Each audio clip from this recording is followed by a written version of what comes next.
tonight you're not watching stars ignite or listening for a thunderclap of creation.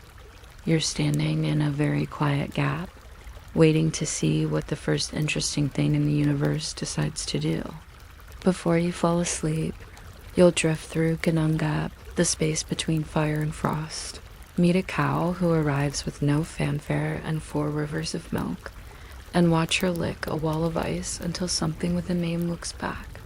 You'll see how the Norse cosmos begins not with a battle, but with patience, dairy, and a tongue that refuses to give up on the same frozen patch. Rhyme crackles like sugar under your feet. Each step sounds like a page turning in slow motion. Far off, a drip counts time 1 cautious drop at a time. On one horizon, Muspelheim breathes heat like an unseen oven door. On the other, Nibelheim exhales mist that never quite becomes snow. Between them, the air tastes empty and cold and almost kind, a place waiting for someone to decide what warm might mean. If nights like this keep you company, you might consider subscribing. And if you share where and what time you're listening from, perhaps the next slow sweep of frost will remember you there, half awake while the gap practices being a world. Because this story doesn't begin with a god or a hero. It begins when the universe thinks cow and the ice starts to answer. You might not expect the very first interesting thing in the universe to be a cow quietly licking a wall of ice, but according to Norse mythology, that is more or less how everything gets going. Not with a bang, not with a firework, just with a slow tongue, a patient animal, and an extremely committed approach to cleaning the same spot over and over. For now, just settle in, let your shoulders sink, and imagine a place that is mostly nothing, but not an aggressive kind of nothing.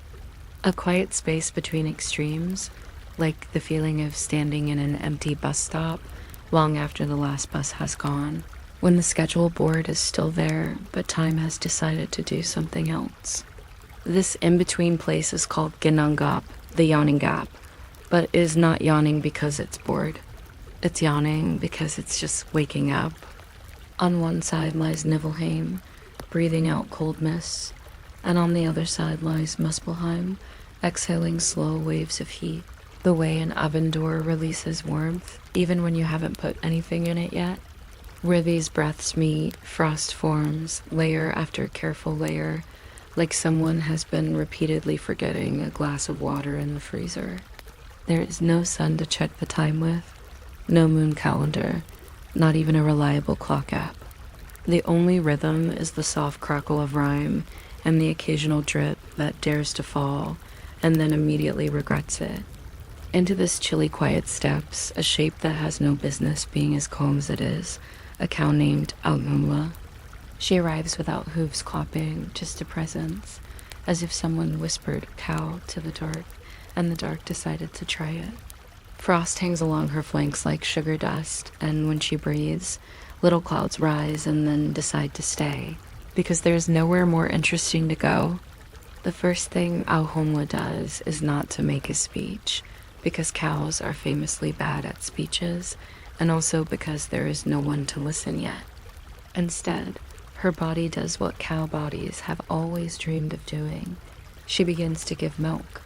4 rivers of milk flow from her, not rushing, not dramatic, but steady and polite, like 4 extremely efficient drink dispensers in an otherwise empty cafeteria. The milk hangs glowing in the dimness, and from it, the giant Ymir drinks. He is enormous, half-formed, not quite a person and not quite a landscape, rather like an unfinished thought that someone left open in an ancient tap. He drinks in his sleep because in this early universe, multitasking is apparently not required. The milk steadies him, keeps his vast body from shivering apart in the cold. It is quietly funny that the first cosmic crisis, being an overgrown ice giant surrounded by existential chill, is solved by something as homely as warm milk. Somewhere deep in the gap, a future skald is probably taking notes. Step 1, creation. Step 2, dairy. The rivers do not splash. They just continue, unhurried, as if they have been told there will be plenty of time. You can almost imagine the sound, not a roar, not a waterfall, just a soft, continuous pour, the way a jug sounds when you're filling a cup in a quiet kitchen at night, trying not to wake anyone. Eimer's breathing falls into rhythm with that sound. With every slow inhale and exhale, he grows a little more defined, like a sketch that gains another line whenever you blink. Audhumla stands beside him, solid in the frost, her tail flicking from habit even though there are no flies yet. Her world is simple. There is milk to give, a giant to feed, and a wall of salty ice in front of her that looks strangely promising. If the universe had a to-do list at this moment, it would be very short and very manageable. At some point, the cow's attention shifts to that wall. It is coated in rime that tastes faintly of sea and something older, like a mix of salt, snow, and unfinished paperwork. Audhumla tries one curious lick, then another, the way you might taste a new ice cream flavor that you're not sure about but are willing to investigate thoroughly. Each slow stroke of her tongue does almost nothing at first. Frost is stubborn, but patience is more stubborn, and cows have a kind of patience that would make meditation apps deeply jealous. As she licks, the wall thins just a fraction, and tiny grainy textures begin to show through the ice. The sound of it is small and specific, a soft scrape, a quiet smoothing, like someone repeatedly erasing the same line with a very gentle eraser. Time here is still a bit confused, so instead of hours or days, you might measure it in licks. 100 licks, 200, 1,000. If you tried to keep count, you would drift off long before she reaches the next 100, which is excellent for sleep but terrible for accurate record keeping. With each pass, the frost melts away from a hidden pattern that the gap itself seems to have forgotten was there. Hair appears first, the color of dark grass under fresh snow, and it refuses to disappear again. Audhumla pauses, possibly pleased, possibly just chewing thoughtfully, then continues. You can imagine her thinking in her uncomplicated cow way that if something appears after licking, the logical response is to lick again. It's not a complex philosophy, but it is consistent. The first day, or what would later be called a day when people invented clocks out of boredom yields hair. The second brings a forehead, features still blurred by cold. By the time the third long stretch of licking has passed, an entire figure stands revealed in the ice. Buri, the first of the gods. He is fully formed, but frosted around the edges, as if he has just stepped out of a very dedicated freezer. There is no trumpet, no explosion of light, no welcome committee with banners. There is only a cow stepping back from her work, and a god taking his first careful breaths in a room that has already been patient with him. Buri opens his eyes, wipes a little rime from his beard, and looks around at his situation. One enormous sleepy giant, 4 rivers of milk, a dedicated cow, and a lot of empty space. It is possibly the most minimalist birth environment in mythological history. You might expect the new god to say something grand, but the sources are polite enough not to put any embarrassing first words in his mouth. Maybe he just sighs. Maybe he says, "Oh," the way you do when you wake up in a room you don't recognize yet. What matters is that he stands up, stretches slowly, and that stretch echoes through the gap like a small contained yawn. Names begin to gather around him. Buri, forefather, the one licked free. The emptiness of Ginnungagap feels slightly less empty, the way a quiet room changes when one more person sits down in it, even if they haven't spoken. Audhumla, having successfully produced both a hydrated giant and a freshly defrosted deity, simply resumes her steady behavior. Giants and gods can worry about metaphysics. She has found an excellent wall and is not done with it yet. From Buri will come Bor, and from Bor will come 3 sons with very recognizable names: Odin, Vili, and Vi. If you are familiar with Norse myths, you know they will eventually be very busy, but right now they exist only as possibilities folded inside their ancestor, like notes yet to be opened. The milk that once fed only Ymir will eventually nourish them too, at least in the poetic sense. Everyone in this emerging family tree owes a quiet debt to the cow who started it by simply doing what cows do, only in a more cosmic location than usual. It is oddly comforting to think that the chain of the world begins with something as ordinary as food arriving on time. In a way, all kin in this mythology can trace themselves back to a very long, very dedicated snack break. As generations unfold, not that many, but enough to feel like a small family gathering, the question of who owes what to whom becomes more complicated. Ymir's descendants, the frost giants, might consider that their entire existence has been underwritten by dairy. The gods, on the other hand, might quietly feel that their leadership credentials include once spent 3 days being carved out of ice by a cow. Neither side writes this on a resume, but the awareness lingers in the background like the smell of something cooking in another room. The milk has moved from simple nourishment to a kind of informal contract. From the first bowl, that silent flow in Ginnungagap, every lineage is touched by the same source, even if they later pretend otherwise at parties. Audhumla does not ask for thanks, which is fortunate because gods are notoriously forgetful about thank you notes. She has no throne, no hall, not even a proper stall. She simply occupies her corner of the gap with the matter-of-fact gravity of a creature that knows its work. Where she has licked, the future opens.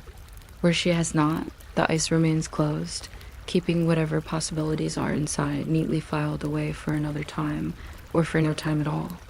The boundary between this will become someone and this will continue being frozen is drawn by the width of her tongue and the radius of her curiosity. It is an extremely low-tech cosmic boundary system, but it works, and it never needs software updates. You can think of her choices as a quiet version of world building. The stone she softens becomes story. The stone she leaves hard keeps its secret. There's no drama in it, only routine. She finds a promising patch, licks until the texture changes, then moves on. In a modern context, this would be like decluttering a shelf and discovering an important document behind an old box of cereal. Only the document is a divine ancestor, and the cereal is primordial ice. Yet the feeling is similar, and oh, there you are, kind of discovery. In this way, Audhumla outlines what will be, the kin who will inherit the gap, the dots that will quietly accumulate, the borders that will appear when people start pointing at things and saying, "This is ours." Much later, when Odin and his brothers are finally around to worry about management, they will take Ymir apart to build the more familiar architecture of existence, bones as mountains, blood as sea, skull as a sky bowl, eyebrows as a convenient protective wall. This sounds dramatic when stated quickly, but if you slow it down, it becomes another careful craft project, like repurposing an enormous piece of furniture instead of throwing it away. All their noisy activity hammering mountains into place, arranging stars like tiny lamps, deciding which bits of geography go where it rests entirely on the quiet work done earlier by a cow who never even raised her voice. Without the steady feeding in the dark and the thorough licking of that first wall, there would be no giant to recycle and no gods to supervise the recycling. It is amusing, in a very gentle way, that Odin, known for trading an eye for wisdom, is ultimately standing on ground that exists because a cow once followed her curiosity.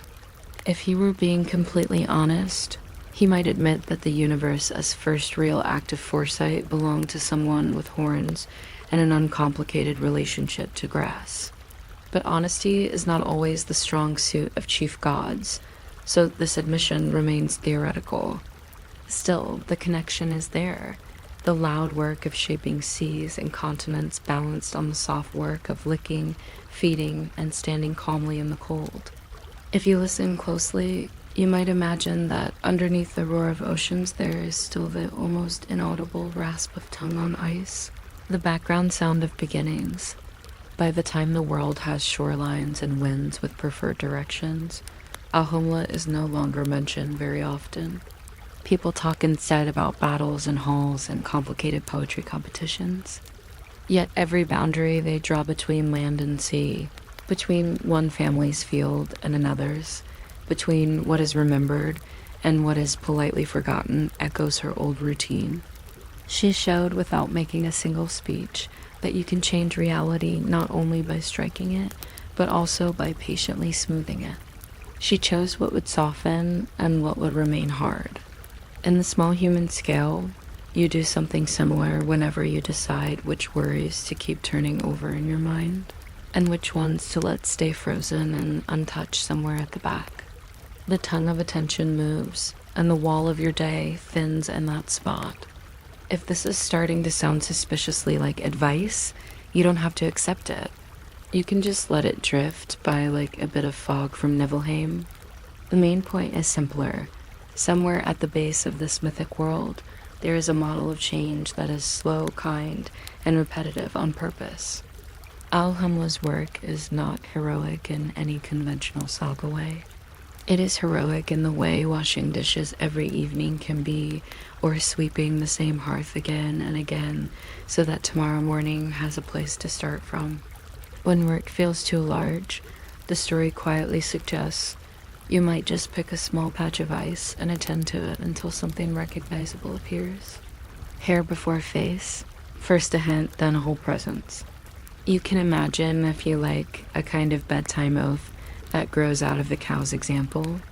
Not a loud, binding vow with witnesses and carved runes, just a personal promise the size of a quiet breath, to feed what must stand before trying to shape what must change.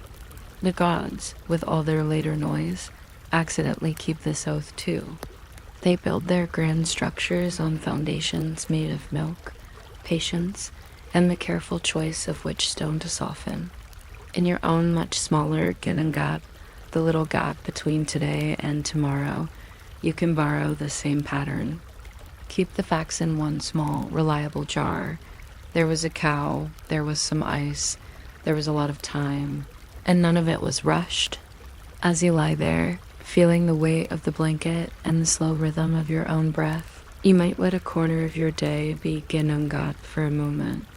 Not yet formed, not required to be anything. On one side are the cold things, the worries you can't quite solve tonight.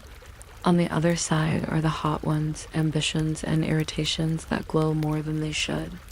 In between, where you are, a quieter process is happening.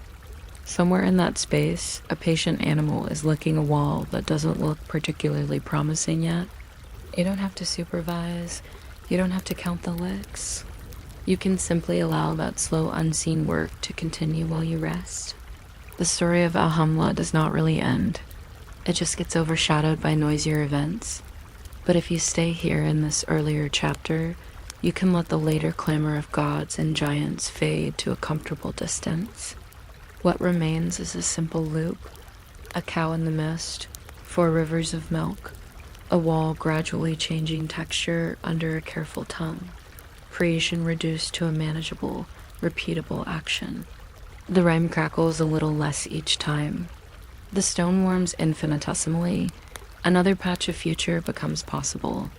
Somewhere in the dark, Ymir continues to breathe. Bori continues to blink frost from his lashes, and the gap itself slowly learns the shape of company. You can rest inside that loop for as long as you like. Each breath in is another soft lick across the wall of wakefulness. Each breath out is a small piece of frost melting away from the edge of sleep. There is no need for a climax, no need for an ending. Audhumla keeps working at her own pace. The ice keeps yielding where it is touched and staying still where it is not. Names and worlds and stories wait their turn behind the frozen surface, perfectly content to arrive later. For now, there is only the patient sound of tongue on ice, the gentle glow of milk in the dark, and your own breathing, settling into that same slow, steady rhythm as if the gap has made. Just enough room for you to drift quietly into its first and softest dream. You might not expect the quiet hero of a creation story to be a cow who mostly licks the same patch of ice over and over, but that is exactly where tonight begins.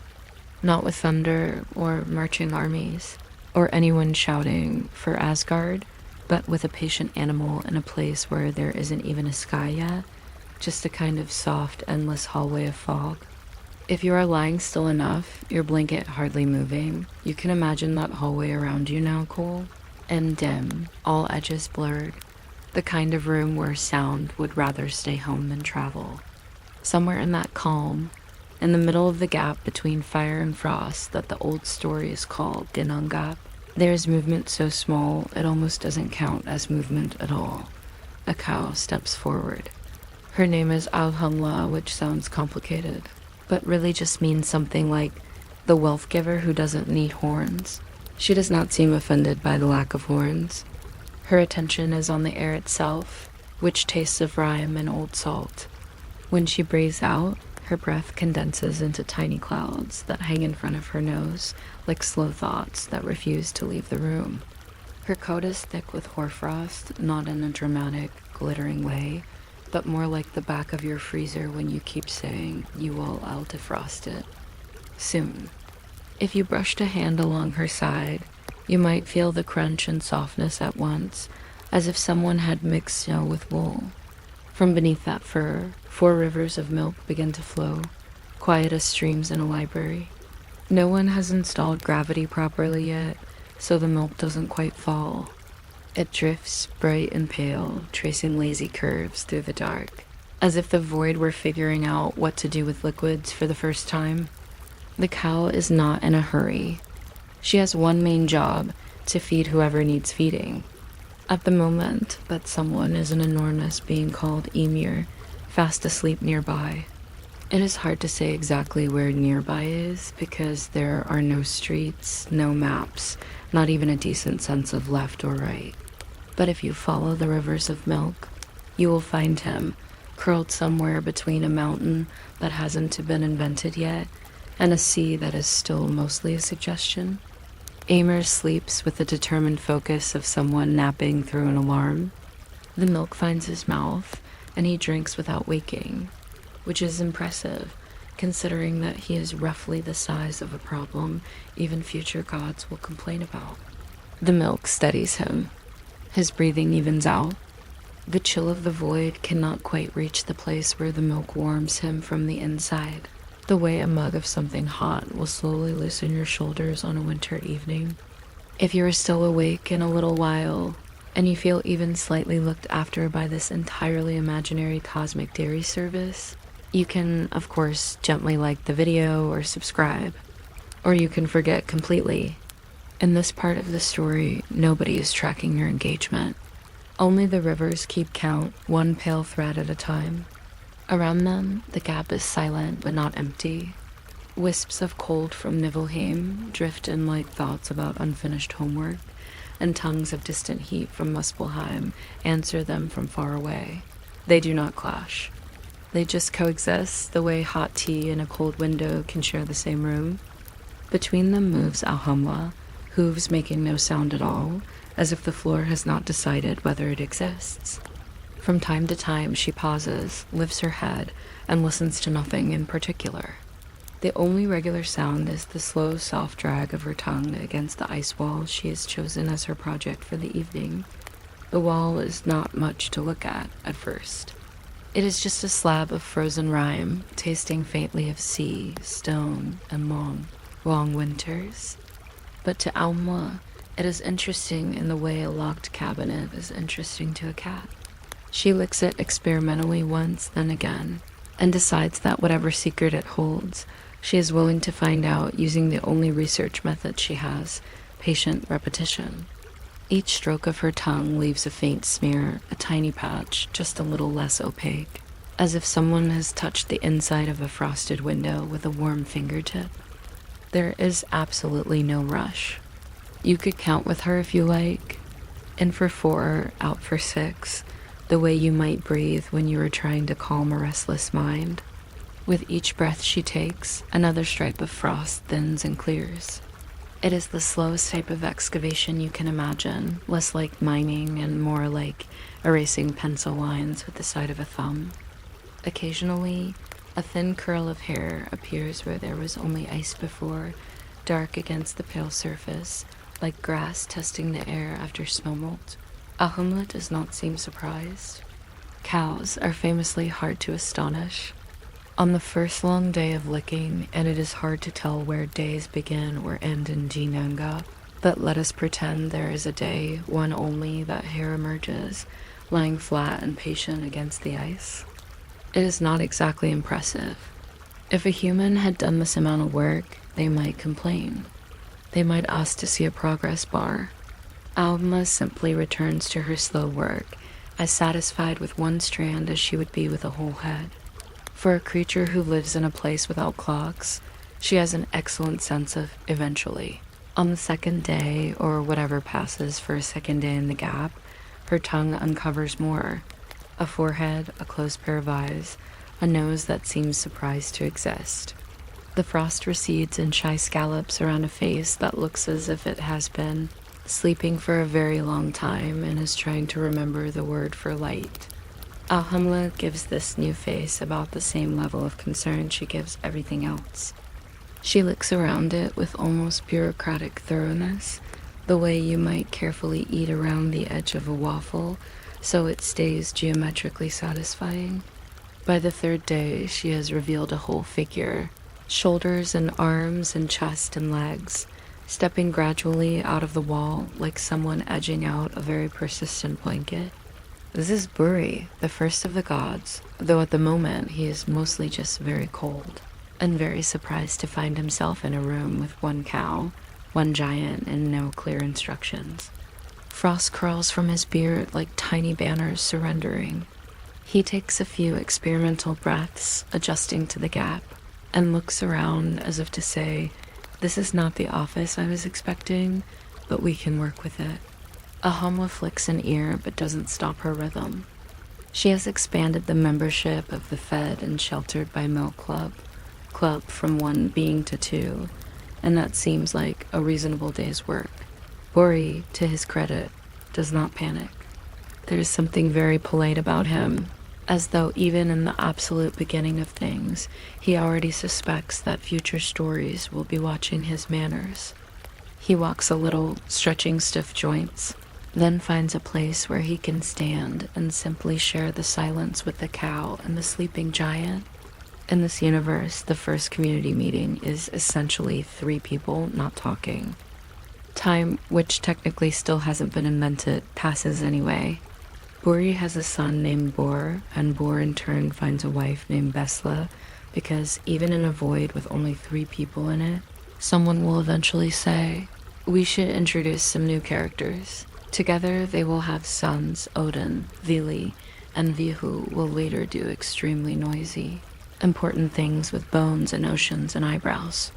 We will let them stay in the future for now, like casks left on tomorrow's list. In this quiet moment, what matters is that the family tree has started growing out of the ice, watered not by storms, but by milk. If you picture the family line, it looks less like an actual tree and more like a chain running from Audhumla's patient work to Buri as first slow step and onward.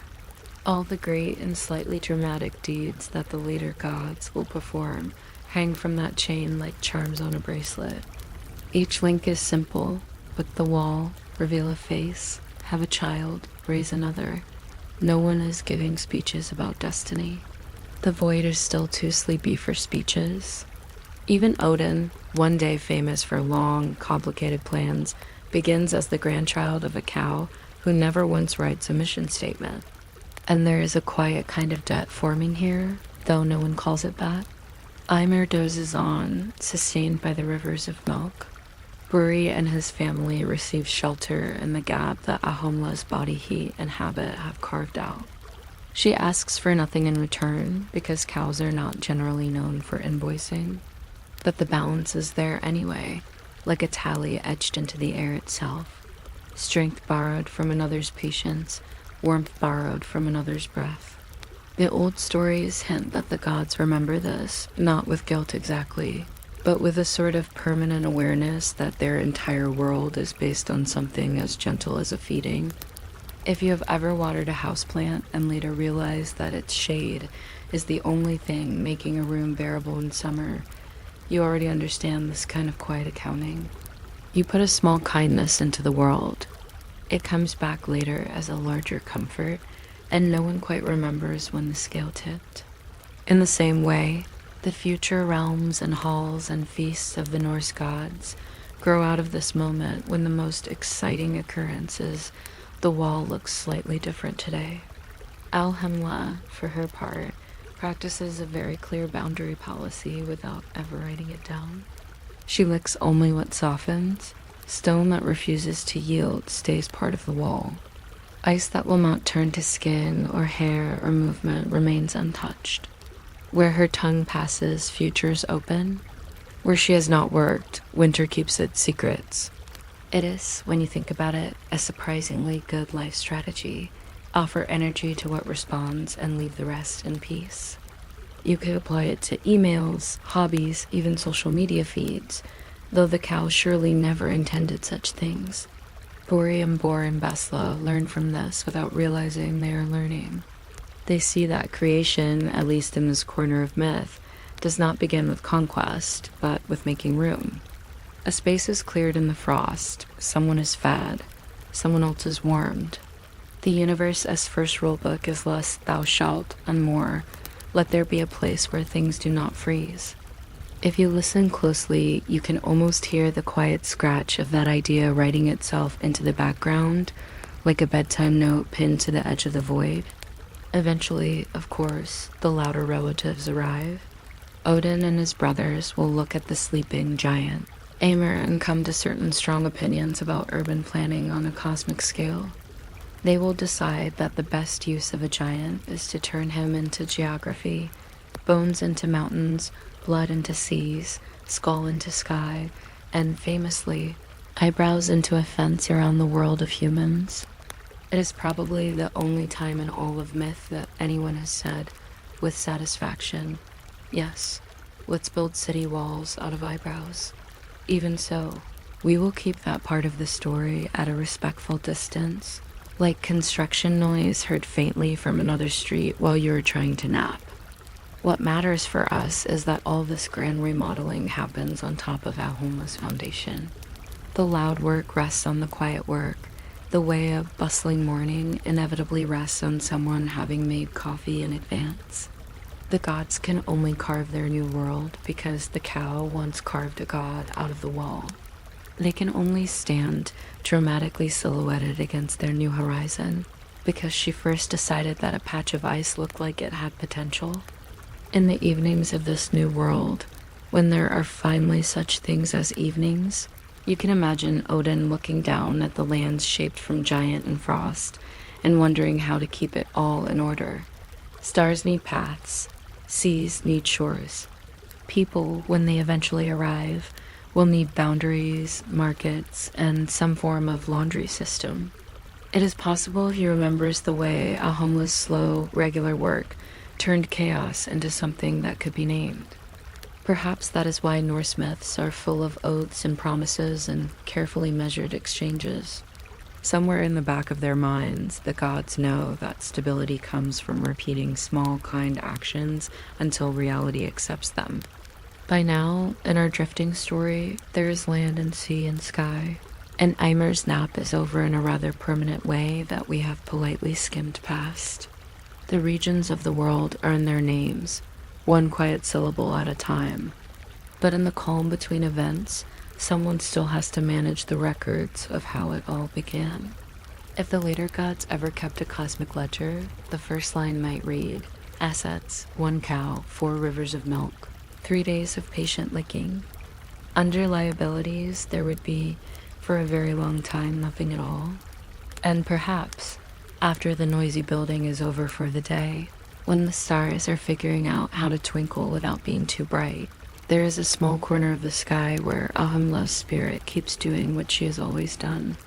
She tends to whatever is weary, not with fanfare, but with a simple, repetitive motion. Milk for the tired, warmth for the cold. A gentle tongue smoothing the rough edges of new-made worlds. You do not need to look for this place. It is enough to imagine that somewhere, quietly, it is still happening.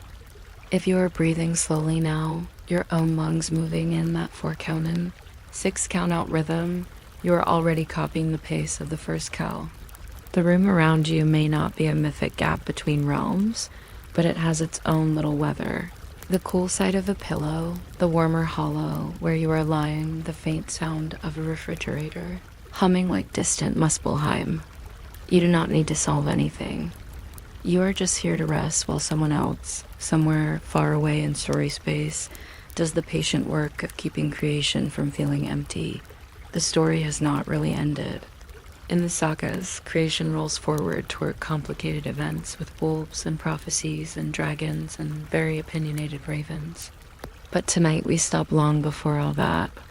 We stay at the edge of the first act, where a cow walks through mist, a wall slowly grows a face, and the greatest noise anyone makes is a contented sigh after a long drink of milk.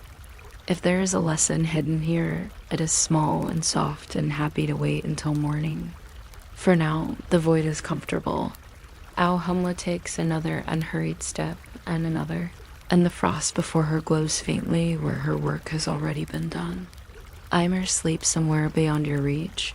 Bori stands in the half-light thinking quiet prehistoric thoughts, and the rivers of milk drift on, pale lines across the dark. You can follow them if you like, but you do not have to go anywhere. You can stay exactly where you are, letting the slow, strange beginning of everything fold around you like a heavy, warm blanket, and let your own story, for a while, do nothing at all. Of all the loud ways a universe could begin, the Norse one quietly chooses a cow licking a wall of ice. No thunder, no trumpet, just a slow, patient tongue and a sound somewhere between a soft brush and a spoon scraping the last bit of yogurt from a bowl. If that already feels slightly too exciting for bedtime, don't worry.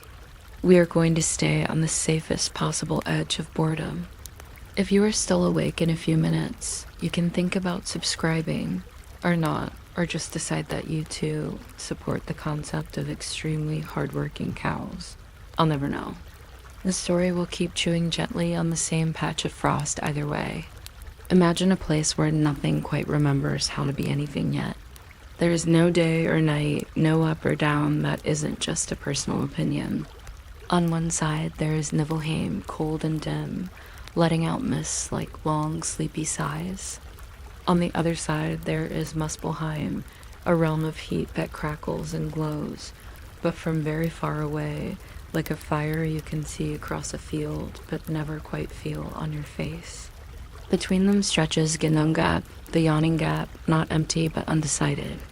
It's the cosmic equivalent of standing in the kitchen, fridge door open, not sure what you came for. Into this quiet indecision walks a cow. She is called Audhumla, a name that feels like it is already halfway to a yawn. Her sides shimmer with hoarfrost as if someone dusted her with sugar and then forgot to finish the recipe. When she breathes, little clouds gather around her muzzle and then lose interest and drift away again. There's no grass, no stable, no farmer shouting about milk chores.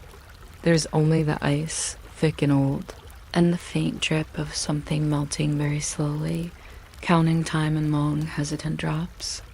Audhumla looks around, notices that the decor is minimal, and decides that an ice wall will have to do. Somewhere nearby, another enormous shape is sleeping. The giant Ymir, first of his kind, resting like a person who lay down for a 10-minute nap and woke up several millennia early. He doesn't know he is a giant yet. He barely knows he has elbows. What he does know is that he is hungry in a big, unfocused way, the same way space is big and unfocused. Luckily, 4 rivers of milk begin to stream from Audhumla, quiet as thought, bright streams in the dark gap. They find Ymir without anyone needing to send directions. He drinks without waking, like a newborn in a mountain at the same time, and the milk steadies him, softening whatever chaos is trying to shake itself into storms. This is already an odd universe, where the very first relationship is between a cow and the sleeping giant. No war, no argument, just feeding. Creation, at least in this corner of myth, does not start with a sword striking anything. It begins with an udder doing its very simple job. You can almost hear the slow rhythm of it, like a metronome set to "Please fall asleep."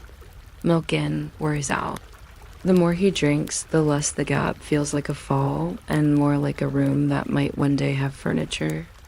If you start to drift here, that's fine. The story will keep moving at the speed of a cow's tail flicking now and then, unbothered by your absence. But Audhumla has more than one task. While one part of her calmly maintains the universe's first all-you-can-drink milk bar, another part is involved in home renovation. She turns her attention to a particular slab of salty ice. It glitters faintly, tasting of ancient seas and unspoken possibilities. She sniffs it once, decides it has potential, and gives it a careful lick. The sound is so small compared to the size of everything that it might as well be silence. Yet each stroke of her tongue is a tiny vote in favor of the world not staying exactly as it is. The ice responds slowly, like an introvert being spoken to at a party. Each lick warms a little section, just enough to disturb the frost's long nap. If you were close enough, you could count along with her. Tongue, pause, swallow, tongue, pause, swallow.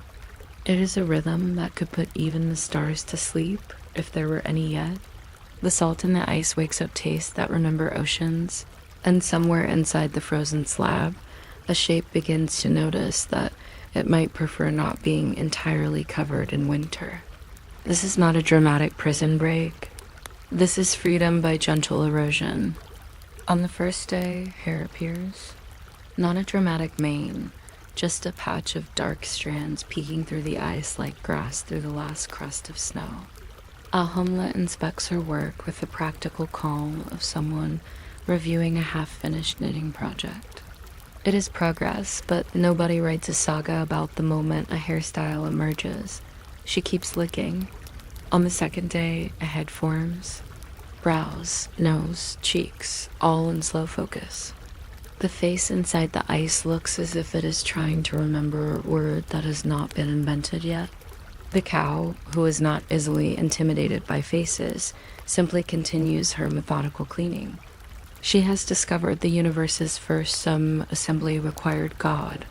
By the third day, the figure is complete, and with a soft crackle, he steps out of the ice, bringing with him a little tumble of frost that shivers and settles at his feet. This is Bori, ancestor of the gods, first of the Aesir line, and he arrives with his beard already nicely frosted, as if the wall insisted on sending him out properly accessorized. There are no trumpets, no choirs, not even a welcome banner. Just Buri blinking at the vast quiet and at the cow, who has basically just reintroduced him to the concept of having skin. He has been sculpted not by chisel, but by persistent affection and a fondness for salt.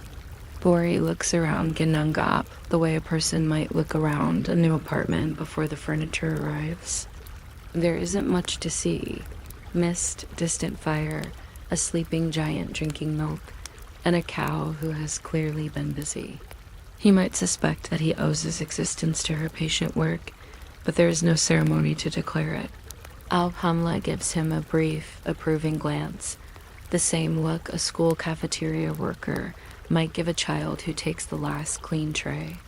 Then she goes back to Ymir in the ice because her schedule is mysteriously full. The first god takes his first breath, and the gap feels no longer quite as empty. From Bori will come Bor, and from Bor and the giantess Besla will come 3 sons who will eventually fill the myths with louder activities. Odin, Vili, and Vi.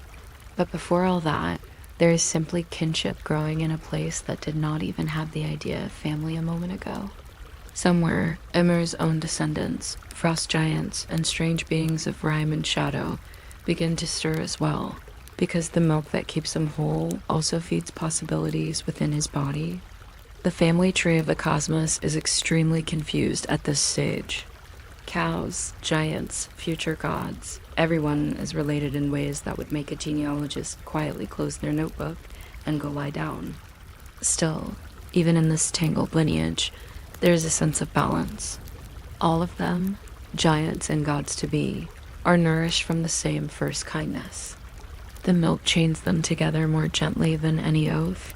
Emmer sustained in his colossal sleep. Bori freed from the ice, and beyond them, countless beings who will one day claim heroic ancestry without mentioning that it all began with a cow doing repetitive work.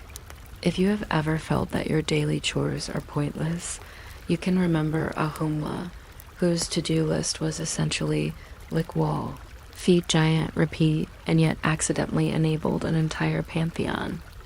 The Norse myths often like to talk about debt and payment, about oaths and obligations sealed in blood or gold, but here the ledger is written in something quieter.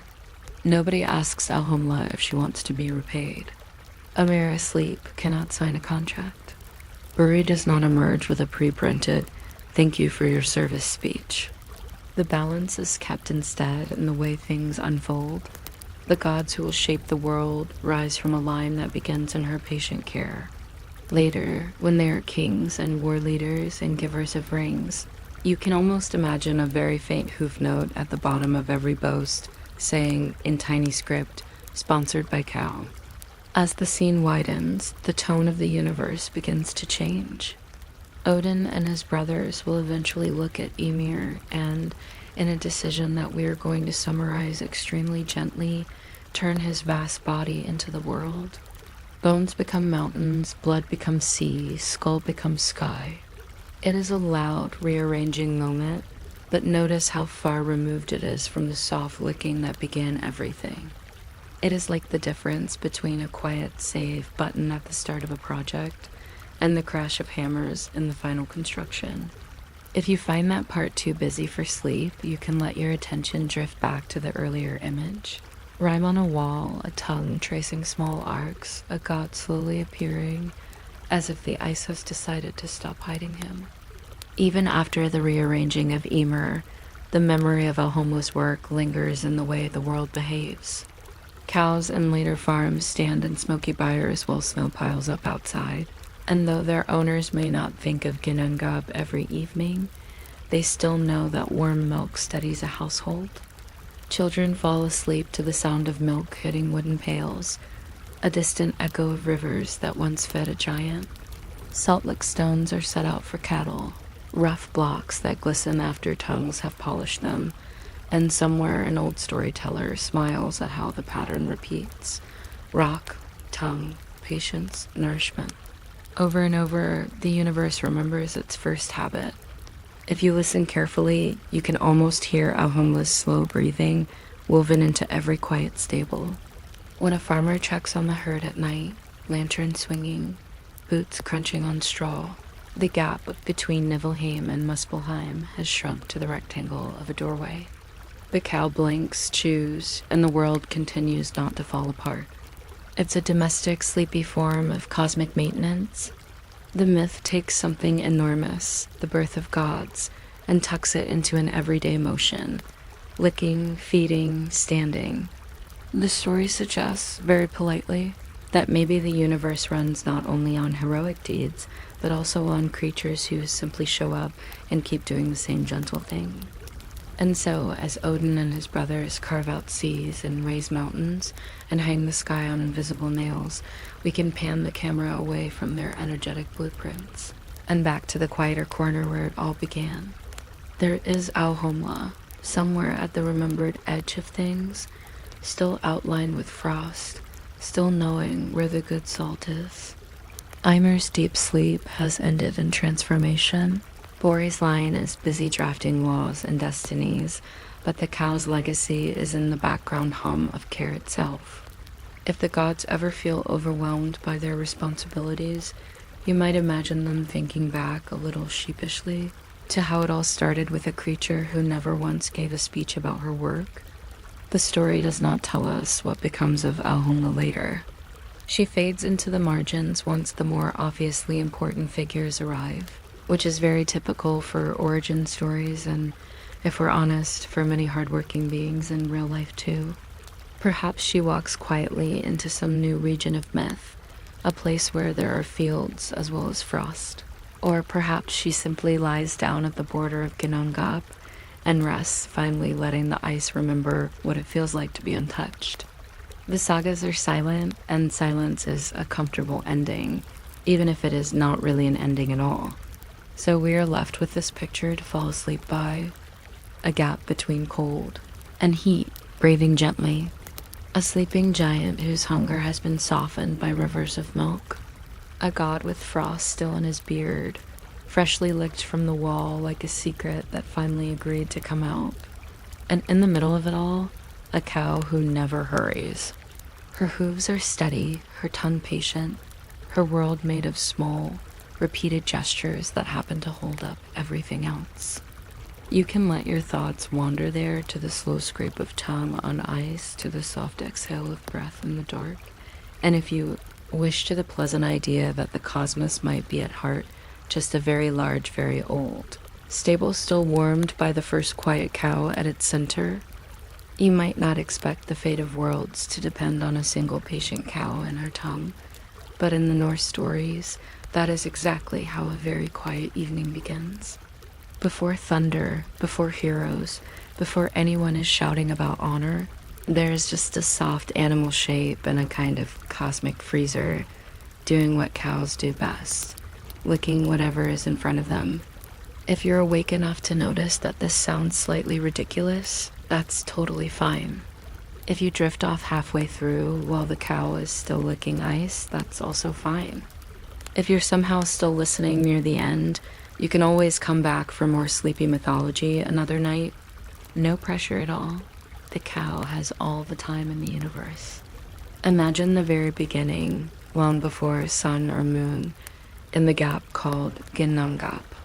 On one side, there is heat and spark and the suggestion of future bonfires. On the other, a deep blue-black cold that feels like the inside of an ice cube. In the middle, a misty nothingness that sounds faintly like your radiator at 3 in the morning. Out of this mix, something moves very slowly, like a thought you almost forget. It is Audhumla, the primordial cow. She is not majestic in a dramatic way. She is more like that sturdy, familiar animal that always seems to be standing exactly where someone left her, except no one remembers leaving her anywhere. Frost crusts her flanks the way sugar clings to the rim of a glass, and each breath she lets out hangs in the air for a politely long time before fading. Her hooves make no sound. The only noise is the steady, unhurried sweep of her tongue along a wall of salty rime. She has a job, though no one has formally told her this. 4 rivers of milk flow from her, which is a surprisingly generous number when there is almost no one around to drink them. The streams run quiet as thoughts, pale and luminous against the dark. They curve through Ginnungagap with the calm of white lines painted on an empty road at night. Somewhere in that silence lies Ymir, the first giant, enormous and slightly inconvenient, like a couch that arrived before anyone built a door. Ymir drinks without waking because of course he does. In the beginning of everything, even the first beings are too tired to sit up properly. Audhumla stands beside him, patient, a kind of cosmic bedside nurse whose only medication is milk. Each slow pull from her rivers keeps him from freezing solid, and also from getting too cranky, which is important because grumpy giants tend to create more stories than you might want. There's no ceremony to this feeding, no choir of spirits, just the surprisingly domestic rhythm of a creature doing what she always does. The universe in those early moments is less like a drama and more like a late-night kitchen, where someone is quietly pouring milk while everyone else is half asleep. Between the breaths of Niflheim's cold and Muspelheim's heat, Audhumla's steady presence is the tiniest kind of rebellion against chaos, the same way you insist on making your bed, even when the rest of the room looks like a shipwreck. She does not know she is important. Cows rarely do. Her tail swishes lazily through cosmic mist. Frost dusts her back. Her tongue keeps returning to the wall of ice that tastes of salt and old seas. The wall is strange. It is not just frozen water. It is like a library that forgot how to be pages and became crystals instead. Each glittering facet catches the faint light from Muspelheim and throws it back as if the ice is thinking hard. Audhumla likes it. It tastes of minerals and thyme and something else she can't name. She tests it once, twice, then settles into a rhythm. Lick, pause, breathe. Lick, pause longer, breathe again. If you count along with her, in for 4 slow beats, out for 6, your own breath starts to match the ancient cow's. Somewhere in that counted breathing, the wall begins to change. A hair appears, just one, black as soaked earth after snow mold. Audhumla does not panic. She has licked stranger things. She keeps going. On the second long day, if you can call it a day when there is no sun, just the idea of time passing, more appears. A head shape presses through the frost like someone leaning against frosted glass from the other side, trying to see what is out there. It is not a sudden jump scare. It is a slow reveal, the way a name comes back to you after you've been trying to remember it all afternoon. Audhumla's tongue moves steadily, smoothing ice into skin. She is simply finishing what she started. No one announces this process. There are no trumpets, no dramatic notes in a saga saying, and then, behold, the great patriarch arrived. There is just a cow, a taste she has decided she likes, and a wall that gradually decides not to be a wall anymore. On the third day, or the third slow stretch of licking and breathing time, is fuzzy when you are measuring it in tongue strokes rather than clocks. The figure steps free. Frost clings to his beard, to his eyebrows, to the edges of his ears like tiny crystalline earmuffs. This is Bori, the first of the gods, who will eventually have descendants with much flassier job descriptions. He blinks as if waking from a lifetime of dreaming about being not quite ice. Around him, the gap is still mostly empty, except for Audhumla, who continues calmly with her work, because as far as she is concerned, one less wall is not a reason to stop. Bori looks at her with the understandable confusion of someone whose entire family tree involves exactly one cow and one giant asleep on the floor. Names start to gather in the air around them. Ymir, Audhumla, Buri. It is like labels being slowly stuck onto shelves, making the cosmic room feel less like a storage unit and more like a place you might actually live. The emptiness feels smaller, not because it has shrunk, but because there is finally something in it worth arranging. Buri stretches, the ice creaking away from his shoulders, and realizes that his existence is owed to the patient repetition of a cow's tongue. In many mythologies, deities arrive with lightning or wings or dramatic pronouncements. Here, it is basically skincare. The universe, it turns out, was exfoliated into being. Buri will one day have a son named Bor, and Bor will marry Besla, who is related to Ymir in one of those family connections that require a chart and a patient explanation. Their children Odin, Vili, and Ve will eventually be the ones to take Ymir apart and use his body to build the world like an extremely intense craft project. But we are not rushing there. For now, we stay in the quiet space where the chain of existence feels like a slow line of milk from udder to mouth, from cow to giant, from giant to God, from God to whatever comes next. Everyone in this early family owes something to those 4 rivers of milk and that patch of salt ice. If you trace the debts back, every mountain, every pine tree, every slightly suspicious fox in a saga ends up owing a thank you card to Audhumla. The debt is not written down anywhere. There are no stone tablets listing first cow, credit extended to future cosmos. Instead, the balance is kept in the way things continue. Ymir drinks and grows, Buri stands and begets. Milk becomes blood, and blood becomes lineage, and lineage eventually fills halls and fields and poems. Audhumla herself asks for nothing. She is one of those relatives who quietly pays for everyone's meal and then pretends not to notice when you try to thank her. She simply keeps doing what she does, feeding, licking, breathing. The boundaries of Ginnungagap subtly rearrange themselves around her insistence on routine. Where she licks, stone softens. Where she does not, the rhyme stays sharp and indifferent. If you look at this as a kind of cosmic bookkeeping, it is very tidy.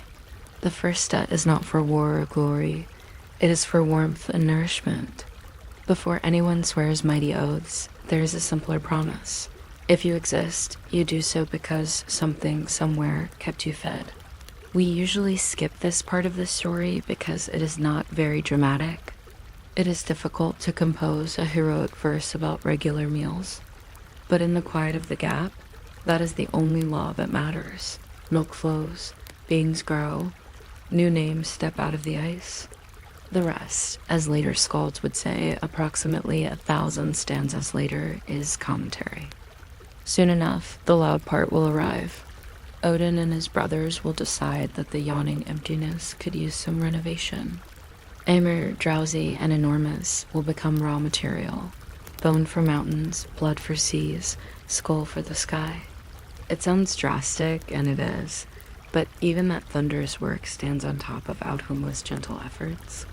If you picture the gods as ambitious architects putting up a grand house, then the cow is the person who quietly paid the mortgage and advanced one lick at a time while everyone else was still asleep on the floor. Without her, there is no builder, no scaffolding, no grand design, just a frozen wall that never softened and a giant who never woke up enough to be dismantled. In a way, the whole geography of the Norse world is built around the soft aftertaste of her milk. The seas that circle Midgard, the salty tang in the air over the fjords, even the spray that hits a sailor. Space when the wind snaps a wave against a prow. Each carries a ghost of that first flavor from the icy wall. A later farmer tending cows in a quiet valley might whistle and pour out a pail of warm milk without ever suspecting that he is echoing a gesture older than the earth under his boots. The gods themselves, busy arranging clouds and ravens and careful contracts with dwarves, might occasionally sense a faint sweetness in the air and feel calmer without knowing why. If you were to stand in Ginnungagap at the moment between Audhumla's licking and the gods, eventual hammering the gap would feel strangely like a room in which someone has just finished making a bed, but no one has yet rumpled it. The ice is smooth where her tongue has passed, textured where it has not. Bori is stretching his limbs, feeling circulation for the first time. Ymir is sighing in sleep, full and heavy. Audhumla shifts her weight from one hoof to another, satisfied without quite knowing with what. The silence hums, not empty, not full, just comfortably in between, like the hush in a house late at night when everyone has finally settled. And if you look a little closer, past the gods and the giants and the list of future events, there is one more small thread in this woven story, a bedtime lesson that arrives before there are beds. It goes something like this. Before you build anything, feed what must stand. Before you shout, breathe. Before you carve a name into a stone, make sure someone has warmed the room.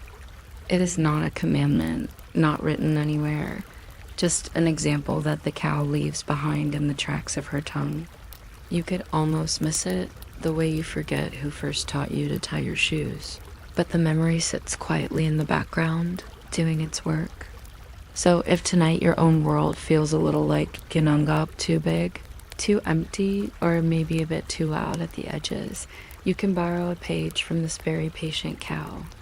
You do not have to lick any walls, which is convenient for your landlord, but you can pick one small corner of your universe and soften it. Straighten a pillow, fold a blanket, take a slow sip of something warm, let your breath move in for 4, out for 6, like the old, slow tongue sweeping frost. No need to fix everything. Just feed the part of you that is shivering, the way Audhumla fed the first giant without ever expecting thanks. Somewhere between one breath and the next, the story keeps going. Rivers of milk slide quietly through the dark. A god rubs the last of the frost from his eyelashes. Names drift like snowflakes and settle into place. The great future work of shaping oceans and continents waits politely in the wings, knowing it will have its noisy moment. For now, there is only the steady rhythm of the cow in the mist, the taste of salt on ice, and the sense that With each gentle stroke, the gap grows a little less empty, and your own thoughts grow a little softer, and the night stretches out like a calm, unbroken field where a tired mind can finally lie down and rest. There is a corner of Asgard where the loudest sound at midnight is an apple deciding which side to rest on. It is not one of the famous corners. No thunder, no spears, no heroic echoes. Just a storeroom with thick wooden shelves, a very patient goddess, and more fruit than you could reasonably eat in an immortal lifetime, which is saying something. This is Idun's quiet orchard house, where the apples of staying young forever are counted the way you might count socks after laundry day. Slowly, and with the faint suspicion that one is missing even when none actually are. If you are still awake in a few minutes, you can think about subscribing to hear more of this sort of thing, or you can forget that idea entirely and drift off. The apples will not be offended either way. Audhumla likes to start the night by listening. She stands in the doorway, basket on her arm, and waits until even the distant feasting hall softens to a hum. Somewhere far off, someone is probably boasting about very sharp swords and very loud battles. But here the air is full of smaller sounds. A moth batting gently against the lintel. The slight creak of a shelf adjusting its opinion about gravity. The nearly inaudible sigh of an apple cooling after a long day of being golden. She always thinks that last one is her imagination, but she checks anyway. Lifting one apple, then another, pressing her thumb softly into the skin. Not to judge, just to say, yes, you are still here, yes. You are still doing your one very specific job of existing. The apples are not all the same, of course. Mythology tends to compress them into the apples, as if they arrived in bulk from some divine warehouse. In reality, Idun has varieties. There are long, pale ones with a frost sheen that never melts, ideal for gods who like their youth with a hint of winter. There are round, blushing ones speckled like someone tried to paint freckles on them and then got bored halfway through. A few are small and stubbornly green, a little tart, perfect for days when eternity needs a wake-up call. Each kind has its own shelf, its own habits. Almost like very quiet pets that never move where you can see them move. Idun moves among them with a cloth in hand, the way a librarian might move between shelves of books that know all the stories but will never tell them first. She wipes away a fleck of dust that somehow found its way into a place where dust should be too embarrassed to appear. She turns one apple a quarter, just enough so the light catches the other side, because even immortality needs variety. Sometimes she talks to them under her breath, not because they answer, but because it makes the night feel pleasantly full. You, she murmurs to a particularly shiny one, you are for Thor when he has overdone it at the feast again. Try not to look smug when he bites you. The records come out next. Every apple is written down, not in some dramatic runic prophecy, but in a thin ledger with cramped handwriting and page corners worn soft as cloth. Idun has columns for color, for size, for ripeness, and for what she calls their mood, which is not strictly scientific but satisfies her curiosity. Some entries read, gold, medium, perfectly ripe, mood, quietly proud. Others say, pale, small, a little early, mood, undecided. No one else ever looks at this book. The gods are far too busy with more famous scrolls. Still, she keeps it because it feels improper to hand out eternal freshness without at least pretending to do paperwork in another hall. The Norns are weaving fates with cosmic seriousness. Down here, Idun is simply deciding whether delightfully crunchy deserves its own column. She decides it does and adds it, squeezing the letters into a margin.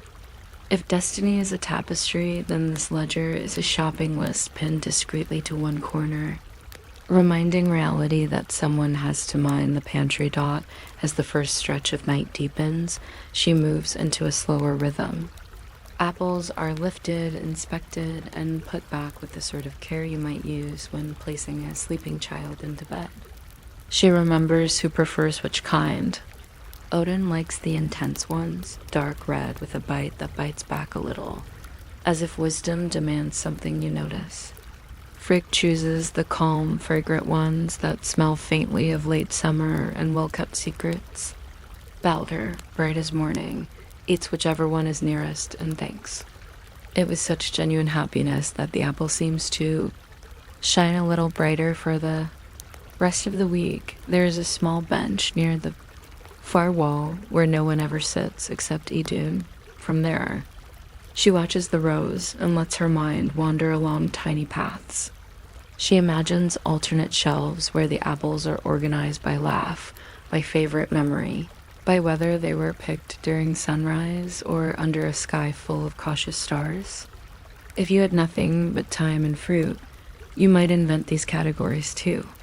It is a gentle kind of overthinking, the sort that never leads to arguments, only to extra notes in the ledger.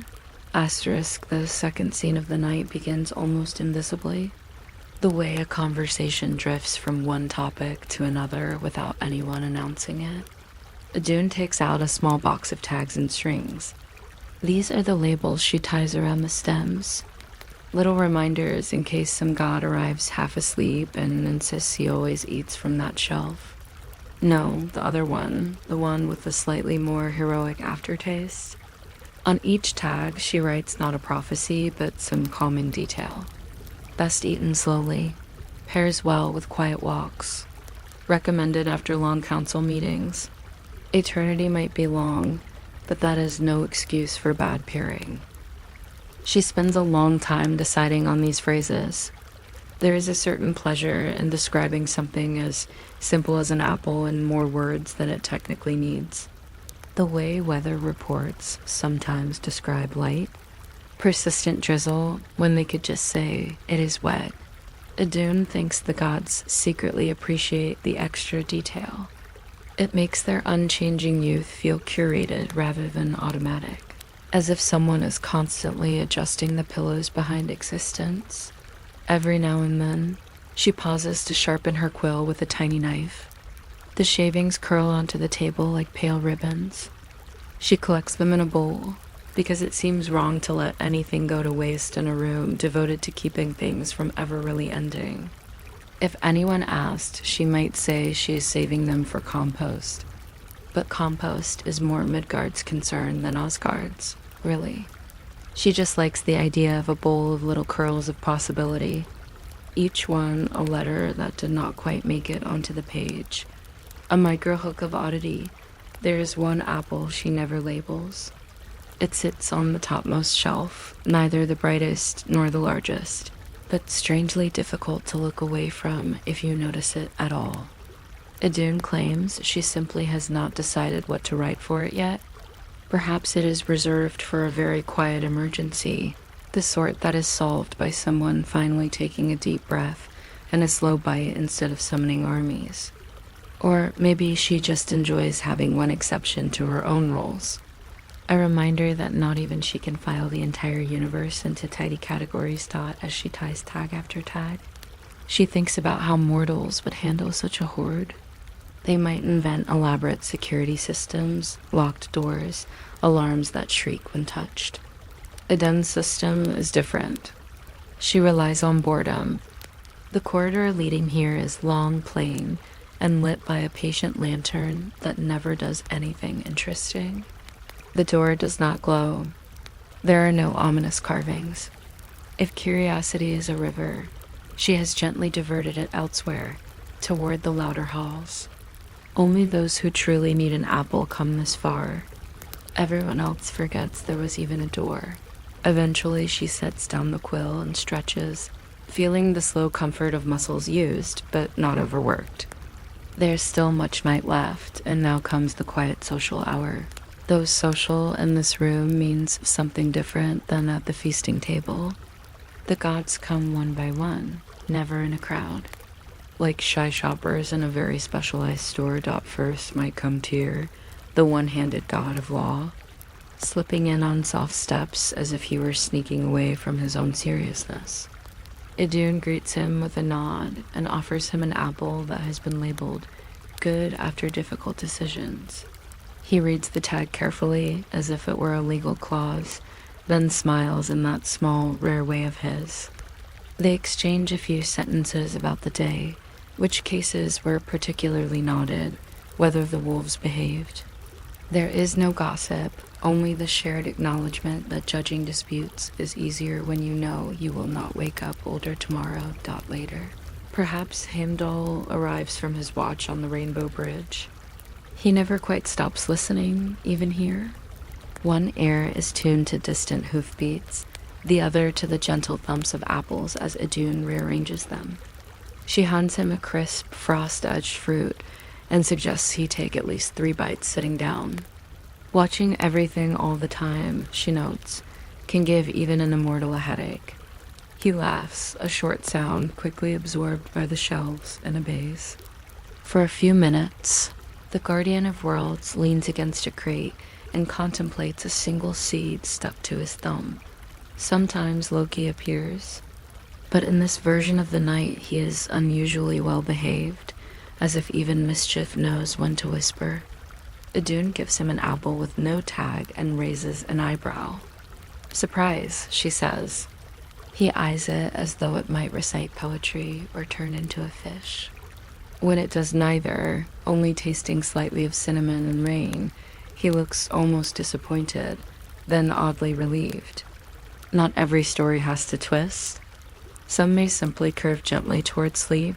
Each visitor leaves a trace behind, not of footprints or crumbs, but of slightly rearranged air. Idun can tell who has been by the way the room feels afterward. After Thor, the space seems brighter and louder, even if he tried to tiptoe. After Frigg, everything feels tidier, as if even the dust motes are standing up straighter. After Forseti, law god of mediation, the shelves seem more in agreement with each other, though it is unclear what they were disagreeing about. These are the smallest of echoes, impossible to prove, but pleasant to imagine while she sweeps Dot by the time the last god has drifted away toward their own bed or bench. The night is well into its 3rd quiet stretch. This is when Idun performs her slowest task, counting backward. She starts at the newest basket and works her way toward the oldest shelf, murmuring numbers under her breath. Each total is compared with a ledger. Each ledger line is checked against her memory. It is not that she distrusts her own system. It is that immortality leaves room for satisfying redundancies. Where others build monuments, she builds certainty that apple number 342 is still exactly where it ought to be. Counting backward has an interesting effect on the mind. It unwinds thoughts like yarn being carefully rolled back into a ball. As she moves from shelf to shelf, stray ideas mellow. What if a mortal stumbled in here by accident? She wonders briefly. They would probably think they had found an especially committed grocer. By the time she reaches the earlier apples, the thought has softened into something like, perhaps it is good that some miracles look practical. It keeps them from becoming proud. In this late hour, even the apples seem to be dreaming. Their skins catch the lamplight in slower pulses. The room smells of sweetness that has decided to stay. Idun's own steps grow smaller, more deliberate. She likes to imagine that somewhere in Midgard, someone is lying awake counting ordinary sheep, unaware that a goddess is counting extraordinary fruit on their behalf. As long as the apples are in order, the stories can go on as scheduled, and that includes the small human rituals of bedtime. The 4th and final scene of the night is the fold inward. All the outward tasks are done. Now comes the gentle closing of circles. Idun sets aside her basket and ledger and walks once more between the shelves, not to adjust anything, but simply to see them in their chosen positions. She breathes in slowly, then out, letting the scent of stored sunshine settle her shoulders. A good storeroom should feel like a conclusion that never quite finishes. A held note. There is a little window high on the wall, more of a polite hole in the stone than a full window. Through it, she can just see a slice of sky. Stars drift past, unhurried. Sometimes she imagines that each star is a seed from one of these apples, flung far into the dark. Not literally, of course. Even in Asgard, physics has some dignity, but the thought pleases her. Perhaps somewhere beyond the 9 worlds, there is a tree fed entirely on the idea of staying young in spirit. No matter what the mirror says before closing up, she visits a small corner that almost no one knows about. Behind one of the shelves, there is a gap just large enough for a crate, and in that crate are the apples that did not quite make the cut. They are not bad, just imperfect. A bruise here, a blemish there, a slight tendency to be mealy if eaten too quickly. Audhumla loves these the most. They are the ones she snacks on herself, sitting on her bench with her feet tucked up, juice running down her wrist in a most undivine manner. If the immortality effect is a little uneven, well, she is not keeping youth for herself anyway. She eats them slowly, savoring the way they prove that, even in a realm of perfection, something can be allowed to be simply good enough. While she eats, she considers small hypothetical disasters. What if an apple rolled off a shelf and disappeared under a crate for a century? What if someone accidentally watered them, treating them like plants instead of fruit? What if one day a god announced they were tired of apples and wanted something new, perhaps an eternally fresh turnip? These questions do not worry her. They are bedtime stories she tells herself, the sort with no real villains, only mildly confused characters and very efficient cleanup afterward. She finishes the imperfect apple, wipes her hand, and stands. The lamplight is turned down a fraction, not to darkness, but to a shared agreement that the room will think quietly for a while. Idun touches the doorframe as she leaves, a habit without ceremony. It is her own small oath, renewed each night, to keep this place steady, to keep the numbers lined up, to be the unremarked hinge on which so many brighter stories swing in the corridor outside. Asgard is still and soft.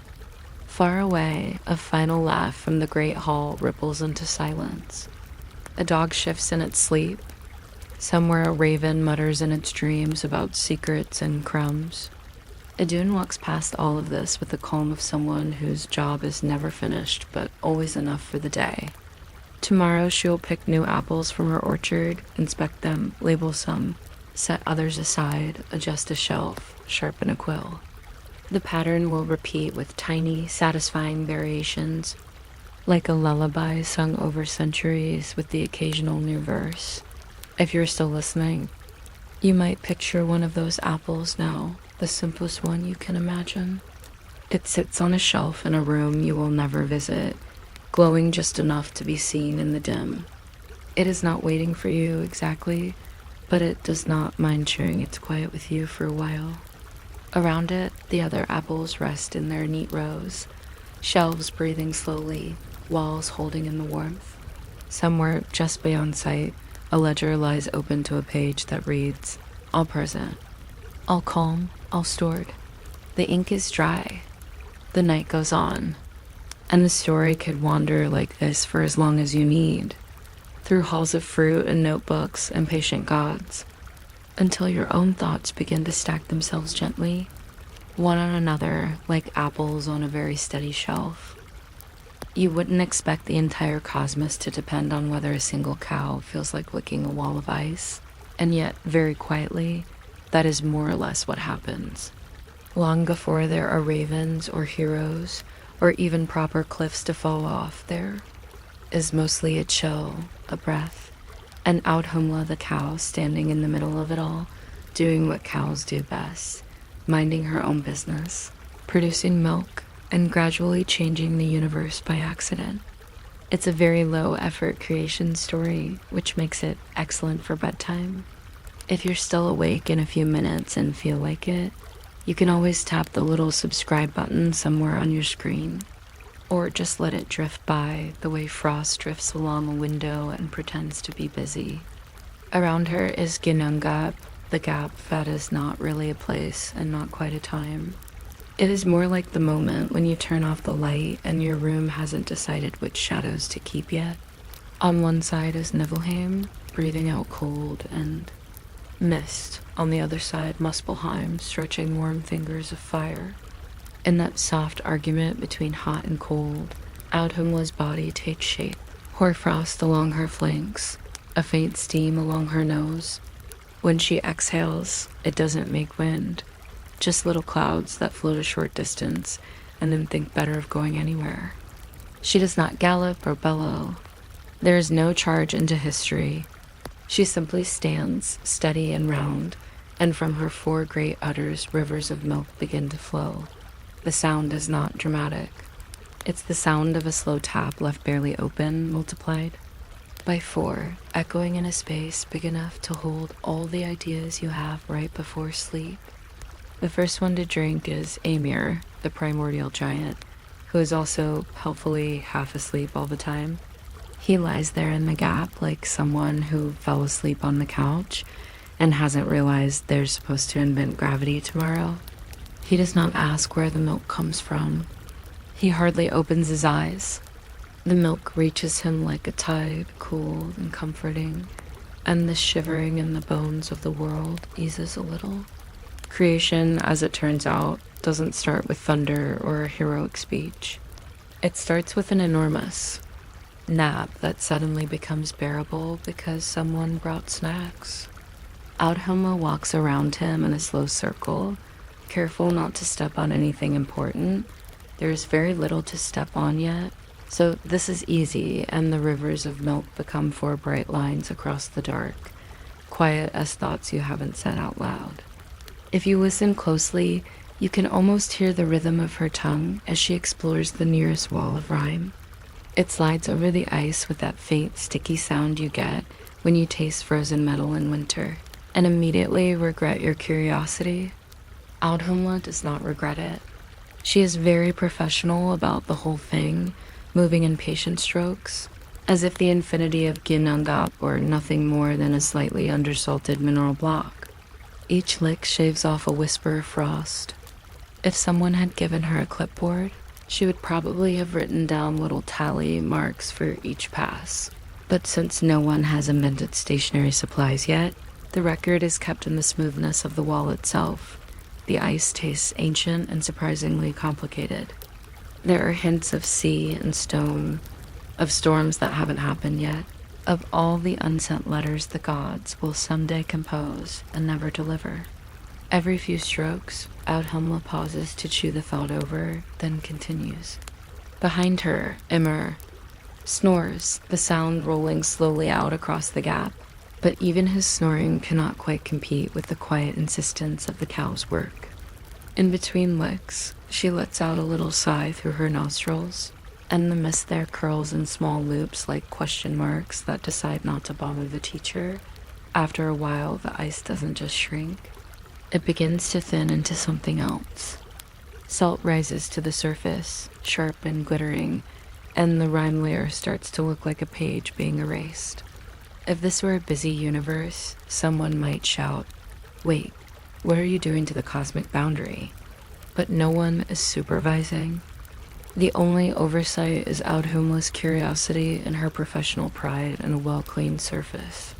You may have had a similar experience with a kitchen counter at midnight when you said you would just wipe one small spot and ended up polishing the entire side of the sink. She is in that kind of mood, except her sink is the frost at the edge of everything. Hidden in the ice is a secret the gap has been keeping. Audhumla does not know this consciously. She is not hunting for buried treasure. She is just dealing with an interesting texture. But as she keeps at it, the salt begins to outline something like a shape. First there is hair, dark against the pale rime. She pauses and blows on it, and the hair lifts slightly, stiff with cold, like grass after the first hard frost. The next day, if you can call it a day, when there is no sun, only a sense of time like breathing, more of the shape appears. She uncovers a forehead, then eyebrows, then a nose that has patiently waited through ages of nothing in particular. There is no dramatic music. No one counts down to the big reveal. Audhumla simply returns to the wall the way you might return to a jigsaw puzzle left on a table, and continues where she left off, on what will later be remembered as the second day. Shoulders emerge, then a torso, as if the stone is remembering how to be skin. The ice grows thinner with every pass of her tongue. The trapped figure begins to look less like a geological accident, and more like a person who has been standing perfectly still to avoid startling the void. Still, nothing moves. Eimer dreams. The 4 rivers of milk keep flowing, steady as background noise. By the 3rd long stretch of licking, the shape finally steps free. Frost clings to his beard, to his lashes, to the edges of his cloak, a cloak that, strictly speaking, did not exist a moment ago, but is not going to argue that point. This is Bori, the first of the gods, but at that moment he is mostly just a very cold man in need of a towel. He blinks once, twice, flakes of rime falling from his eyebrows like tiny shooting stars that don't have anywhere to land yet. In front of him stands Audhumla, who gives him the same thoughtful look she gives a patch of particularly stubborn ice, then gives his cheek one last experimental lick, as if checking her work. The taste says, finished. Names start to form around them, like condensation on a window, Ginangap, Nibelheim, Muspelheim, Ymir, Buri, Audhumla, soon. There will be many more, but for now the list is manageable. Like a to-do note written on the back of your hand. Buri breathes in the chill air that is not quite air yet and looks around at the gap. Audhumla has helped to carve into something livable. He doesn't think her out loud. Gratitude has not been standardized. Instead, he reaches out once, cautiously, and rests a hand on the warm curve of her neck. Somewhere deep in the gap, a new feeling quietly goes on the record. From Buri will come other gods, and from them, long, complicated family trees that sag under the weight of feuds and poems. For the moment, though, the relationships are very simple. There is Buri, who owes his existence to a wall-cleaning project. There is Ymir, still stretched out nearby, nurtured by the milk that flows without interruption. And there is Audhumla, whose work has turned hunger into history. The first economy of the world is a milk chain. Food given freely from cow to giant, warmth given from tongue to stone, life given to someone who did not even know they were waiting. Nothing is written down, but the debt settles itself gently into the structure of things, like sediment in a sleeping wake dot later, when people speak of rulers and thrones and who owes what to whom. They will skip over the fact that the very first transaction was almost embarrassingly domestic. No contracts, no armies, just repeated feeding. Ymir's descendants will use the strength that milk gave them to do very loud and messy things, but the original act was as quiet as pouring a glass in the dark so you don't wake anyone. If the cosmos kept receipts, the first entry might read, "One world on account. Interest paid in patience." Audhumla herself keeps different books. She decides what to lick and what to leave. There are patches of ice she never touches, out of some deep instinct that not everything should turn into someone. Those untouched parts cling to their names stone cold, distance, and become the framework against which later lives will lean. Where her tongue passes, possibilities open, gods, stories, 1,000 future arguments about where everything really began. Where she does not, the universe remains politely unavailable, like a door with no handle on the side. Her boundaries are not defended with spears, only with indifference, which is one of the most effective forces known to myth or physics. In this way, kinship, debt, and boundary get braided together without anyone giving a lecture about it. Milk flows in a chain from cow to giant to generations of beings who will rarely think about the original source, just as distant grandchildren rarely wonder who first found the family farm's well. The edges of what can become alive are determined, by the reach of a single tongue and the tolerance of a single cow for repetitive work. Somewhere in that pattern, the gods begin to sense that making room is older than ruling, that before you claim a place, someone has to warm it up. It is a lesson easy to forget and strangely soothing to remember. Eventually, others will step into the scene. Odin, Vili, and Ve, grandsons of Buri, energetic in the way of people who arrive late and immediately start reorganizing the living room. They look at Ymir, at the raw material lying there from head to heel, and they see a world waiting to be rearranged. Where Audhumla saw it being defeated, they see potential landscape. To them, Ymir is not just a sleepy giant. He is mountains and seas and clouds still wrapped in a single enormous skin. It is not exactly polite, but it is efficient, and efficiency has its own kind of poetry dot when they lift their tools. The gap fills with the gentle background clatter of construction. Bone becomes bedrock, blood becomes oceans, skull becomes sky. None of this happens with the crash you might imagine. The sounds are muffled, like someone renovating a room at the far end of a very large house. If you were napping nearby, you might frown and roll over, but not actually wake up. The sparks that fly from Muspelheim drift up to become stars, and even they do not burst onto the scene. They just appear one by one, as if the darkness were testing different arrangements of tiny pinpricks before settling on a design. Throughout this very methodical rearrangement, Audhumla stands off to the side, watching the process with the calm focus of someone admiring a garden that has grown far beyond the original flower bed. She has done her part. She brought the milk, uncovered the god, kept the gap from freezing solid. Now others are mapping out coastlines and rotational axes. It is loud work by her quiet standards, but even this loudness has a rhythm. Hammer, turn, place. Hammer, turn, place. If you listen with half a mind, it becomes another kind of lullaby.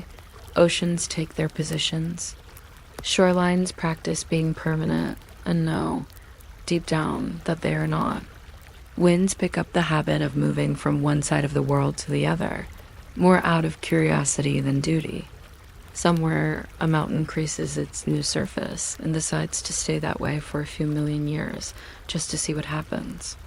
The gods name each feature with a care that looks like seriousness, but might just be the mythic equivalent of labeling drawers, so they can find things later. Sky, sea, Midgard, it is all very organized. Somewhere in the middle of it stands the cow who began the project by wondering what was in the wall. For beings who will someday demand worship songs, the gods learn their craft in a surprisingly modest way. They consult the grain of Ymir's ribs the way a carpenter studies wood, not wanting to cut crooked. They measure distances with footfalls, with the span of outstretched arms, with the time it takes for a single idea to cross a valley. They argue quietly about whether a particular cluster of sparks looks better as a constellation of a plow or of a fish, then decide both interpretations can coexist, because the sky is large and people need options. All the while, Audhumla's breath drifts in small clouds at the edge of the world, like punctuation marks on a sentence that hasn't quite ended. Finally, when the main rearranging is finished and the echoes of the last hammer stroke have faded into a comfortable background hum, the gods take a step back to admire their work. There is a sky wrapped neatly around everything, held up by 4 dwarfs whose names mean north, south, east, and west, because sometimes even divine creativity runs out and you just label things for what they do. There is land with curves and folds, sea with generous shorelines, and enough weather to keep future storytellers busy. In all of this newly organized noise, it is easy to miss the small, quiet figure of the cow, but she is still there at the edge of the scene. Standing where the void used to be thickest dot, she is not forgotten exactly. Her contribution is simply built into the world, the way the foundation of a house is built into the ground. The gods, who are very fond of oaths and contracts, begin to feel a tug toward something like a bedtime promise in her honor. Not a grand shrine. Nothing involving weekly sacrifices or complicated hats. Just a small, steady reminder that before great deeds, there was feeding and patient licking, and that beginnings tend to be much quieter than the stories that follow them. So a soft custom grows in the corners of the new world. When someone is about to start something that will take a long time, clearing a field, raising a hall, planning a voyage, they murmur a little phrase, half prayer, half routine, remember the cow, and start with the first lick. It is the kind of saying that never quite makes it into formal rituals, but you hear it passed down around hearths, tucked into the last 5 minutes before sleep. Do the small, repeatable thing, they mean. Warm one patch of cold wall. Pour the first cup. Feed what must stand before you shape what must change. In winter, especially. When frost creeps up the inside of windows and the world feels like it might drift back toward Genangap if no one is paying attention. People repeat stories of Audhumla's work in a tone that is more like humming than like speaking. Children imagine her huge and gentle, tongue brushing away the night. Adults imagine her balancing invisible ledgers of kindness and patience. Somewhere in the quiet under all that imagining, the gap itself sighs and settles. Content that it has been given a shape that can hold dreams without spilling them. And so the cow keeps working, in memory if not in person. Every time someone starts with the simple kindness, the meal cooked, the room tidied, the hand reached out before the argument, the old rhythm repeats. Lick, soften, reveal. The universe does not make a big announcement. No fanfare. Only the steady, almost boring sound of creation happening one small stroke at a time. Exactly the kind of sound you can fall asleep to, knowing that somewhere beyond your curtains, the frost on the world's first wall is still thinning toward a name. There is something quietly strange about a universe that begins not with a bang, but with a cow deciding where to lick first. Long before anyone was arguing about thrones or treasures, before there were ravens with opinions or dwarfs with contract clauses, there was just the wide cold gap, Ginnon Gap, and in the middle of it one patient sound, the slow, soft rasp of Audhumla's tongue against the frost. If you are still awake a little later, you can of course come back and listen again, or even subscribe to more stories like this, but for now you really do not have to do anything at all. You can just borrow the cow's rhythm for a while. Let it smooth the edges of your thoughts the way she smooths the wall of ice. One unhurried stroke after another dot around her spreads the void. Not quite empty, more like a room someone has not furnished yet. There is temperature, and there is time, and there is the faint, almost polite crackle of rhyme under her tongue. 4 rivers of milk flow from her, quiet little streams that find their way through the dark as if they know the map already. They curl around Emir, the first sleeper, who lies like a forgotten coat in the middle of everything. He does not stir. The milk finds him anyway. It cools what is too hot, warms what is too cold, and fills the spaces in between the way an extra blanket finds the gaps at your shoulders. The void could have stayed empty and echoing, but instead it becomes a kind of nursery where nothing hurries because there is nowhere yet to be late to. People sometimes imagine cosmic creation as a dramatic event, a burst of light, a fistful of stars flung across darkness. Audhumla does none of that. She has exactly 2 jobs, and both of them are very repetitive. 1, feed the giant so he stops shivering. 2, lick the same patch of salty frost until something interesting happens. It is the sort of routine that would make a modern productivity app crash out of boredom. There's no progress bar, no notification that says, "Congratulations, your god is 37% defrosted." There's just the reassuring, almost metronome-like pattern of her day. Tongue, pause, swallow, breathe. Rivers of milk, slow as thick paint, quietly marking the hours that no one has named yet. If you listen closely, you can almost hear the way the gap itself relaxes around this routine. The cold does not vanish. It simply agrees to be organized. The frost in front of her becomes smoother day by day, like a stone shaped by a river that has nothing else scheduled for the century. Ymir's breathing matches her movements without either of them deciding to coordinate, the kind of accidental harmony that sometimes happens when two people walk side by side for a long time. Somewhere beyond them, Niflheim continues exhaling mist, and Muspelheim continues sending out little experimental sparks. But here in the middle, the loudest thing is milk quietly landing where it needs to land as the dairy of the void goes on. The wall in front of Audhumla begins to taste a little different. The salt has deeper pockets. The cold has layers. She is not in a hurry to decode this. She simply follows the pattern that has never failed her. If something tastes curious, you keep going until you understand it with your tongue. The surface roughens in shapes that are not quite random. First, there is the sense of hair embedded in ice, each strand a thin line where winter let something through. The cow licks and the hair appears, dark against the glittering rime like ink soaking into paper. She does not ask what hair is doing there. Hair is just what happens when you're patient with walls. The next day, or what will later be called a day, there is more than hair. Her tongue finds the bump of a forehead, the arch of brows, the bridge of a nose. Time is counted in strokes rather than seconds, one careful sweep for each new curve. Somewhere inside the wall, a figure is being edited out of the frozen draft of the world. No one is watching except the cow, and she is not even especially impressed. She is doing what she did the day before, remove unnecessary frost. The fact that a god is hidden underneath feels to her like the sort of bonus you get when you tidy under furniture and discover a long-lost spoon dot by the third long round of licking. The wall has given up pretending. Shoulders emerge, then arms, then a chest that has not yet learned how to breathe on its own. Bori steps forward from the ice with the calm of someone who has been waiting a very long time for someone else's housekeeping to reach his corner.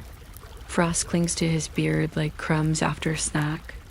He looks around at the gap that is now slightly less empty, at the giant still napping in the background, and at the cow who has just promoted him from rumor to reality.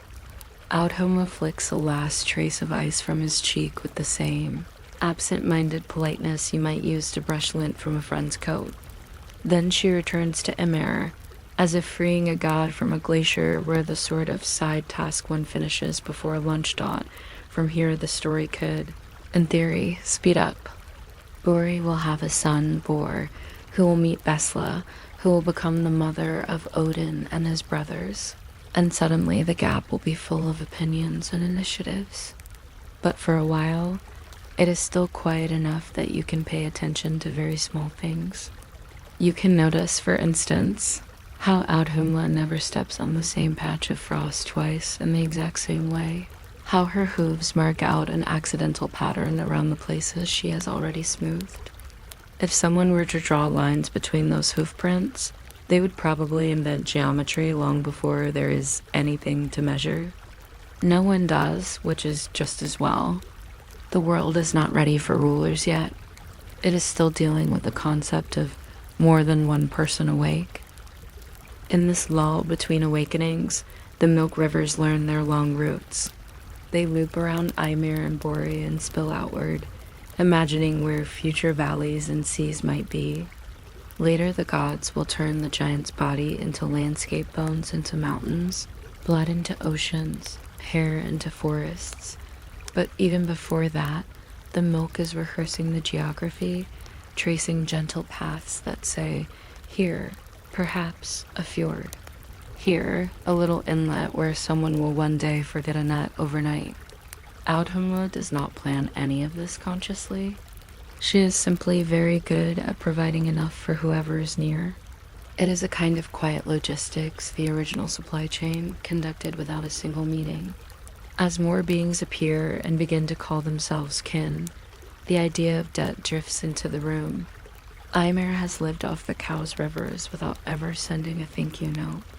Bori has been licked free from non-existence without signing even a simple receipt. Yet Audhumla keeps working, and the balance somehow feels correct. In this early world, debt is not a sharp thing. It is more like a mental tally of warmth and shelter, of who shares shade when there is too much light, and who shares light when there is too much shade. The cow walks between them like living punctuation, a gentle comma reminding everyone where the pauses in their new sentences should go. Later, when Odin and his brothers arrive on the scene with their plans and their spears and their various improvement projects, they will feel that the universe should be measured and managed. They will look back at these first arrangements and interpret them as promises. Ymir's body as raw material, Bori's existence as legal precedent, Audhumla's milk as an open credit line. But here, in this softer dawn, there are no contracts. There is only the sense that if someone keeps you from freezing in the primordial gap, you probably owe them at least a considerate attitude. It is a kind of courtesy economy running entirely on nods and shared silences. If you are still awake, you might notice how comfortable this lack of sharp boundaries feels. There are lines, certainly places where the frost ends and the cow's breath begins, where Ymir's outline meets the darkness, but they are all slightly blurred, as if the universe is content to stay in sketch form for a while. Audhumla respects these vague edges. She never licks with more force than the wall is ready to lose. When the stone has given all it wants to give, she moves a little to the side and tries somewhere else. It is boundary making by consent, which is probably the gentlest way to invent geography. As the new kin start to talk among themselves, they experiment with the idea of mine and yours. Ymir claims the spaces his body happens to occupy, which is most of them. Bori is more modest. He is content with a small region near the wall that used to be his entire universe. Audhumla claims nothing at all. Wherever she stands becomes briefly hers, and then, as soon as she walks away, it belongs to the gap again. In a quiet, unspoken way, she teaches them that not everything needs a fence. Some things can simply be used respectfully and then left as they were, like a seat on a long ship or the last piece of bread everyone politely pretends not to see. Over time, the habit of counting favors becomes almost as steady as the rhythm of her tongue. Ymir thinks of how often the rivers of milk have passed his lips. Bori remembers the odd sensation of being scraped out of ice one careful layer at a time. When they lie still and consider it, they realize that much of what they are was once something else. Frost, salt, darkness, patience. The idea sneaks in that perhaps they should pass that generosity onward when they begin to build things. Maybe future halls should have spare beds. Maybe future feasts should plan for 1 or 2 extra guests who might or might not exist yet. When Odin eventually arrives with his brothers, he will take this whisper obligation and sharpen it into law. He will speak of oaths and recompense, of wergold and blood price. But somewhere at the back of even his most thunderous declarations, there will always be the memory of Audhumla. As quieter arithmetic where settling a debt mostly means making sure no one is left shivering on the edge of the gap. If he ever feels his rules becoming too heavy, he could, in theory, sit down and count how many careful licks it might take to free a stubborn idea from the ice of his own certainty. He rarely does, but the method is there. Eventually, the void is too full of plans to remain entirely peaceful. The brothers will lift Ymir's vast body and start rearranging it into scenery. Bones become ridges. Teeth become stones at the bottom of calm, dark lakes. From a distance, this sounds dramatic, but up close it is surprisingly methodical. They make lists, at least in their heads. Skull, sky, blood, sea, eyebrows, a tidy fence around Midgard. It is basically a cosmic version of reorganizing a cluttered room, deciding that this old cloak could become a curtain, That broken shield, a tray for storing small important things. Through all of this, Audhumla keeps to her habits. She grazes where there is frost left that still tastes of possibility. She visits the edges of the new seas and watches as the milk rivers learn to share space with salt water. Sometimes she stands in the shade of a mountain that used to be a femur and hums in a low, almost inaudible way, checking whether the stone feels stable. If anything in this process threatens to be too loud, she simply walks a little way off until the clang of creation becomes background noise and the foreground returns to the familiar pattern of breath and step and tongue. The new gods, busy with their projects, sometimes forget she is there. You can hardly blame them. There are stars to nail into place and schedules to work out for the sun and moon. Yet whenever something goes more smoothly than expected, whenever a piece of the new world settles perfectly into its slot, there is usually a trace of her earlier work underneath. The patch of ice that once hid Bori has become bedrock. The roots her milk carved through the emptiness have turned into riverbeds that will someday host salmon with strong opinions about upstream travel. The universe is, in a quiet way, built around her previous decisions about where it was pleasant to stand. If you imagine yourself wandering through this newly assembled landscape, you might notice little echoes of her still. A valley that curves in a way that feels oddly like a tongue's motion. A cliff face smoothed as if someone once checked it carefully for hidden gods and found none. A hillside where grass grows thick and generous, as if it remembers a time when nourishment flowed constantly over that exact stretch. These are the old paths of the milk, translated into rock and soil. Walking there, you might feel unreasonably drowsy, as if the land itself were inviting you to lie down and be a little primordial for a while. All of this loud rearranging has a bedtime of its own. When the brothers pause from sculpting the firmament, and the first stars begin to blink with the hesitant regularity of someone learning to keep watch, the world settles into longer, slower breaths again. Audhumla stands at the edge of a newly minted cliff and watches the dark above gain tiny, careful freckles of light. It is not so different from the frost she used to work through. Only now the bright specks are too far away to lick. She accepts this with the same good grace she brought to everything else. Some boundaries are meant to stay where they are. Not even the most diligent cow can sample a constellation. In these quieter hours when the new seas are resting from their first day of being reflective and the mountains are still getting used to having both a north side and a south, she practices a different kind of licking. Instead of ice, she smooths her own memories, going over them slowly until sharp edges wear down. The first time she saw Ymir, the surprise of Bori's nose appearing in the wall, the way the gap sounded when there was almost nothing in it, all of these moments become gently polished by repetition. They turn from events into something more like lullabies, she tells herself. If you are miraculously still not asleep, you can borrow one of those lullabies. Picture the cow in the half-light of a world that has just learned about stars, standing on ground that used to be a rib. She lowers her head, not to work, but to rest, and the rivers of milk slow from streams to quiet trickles.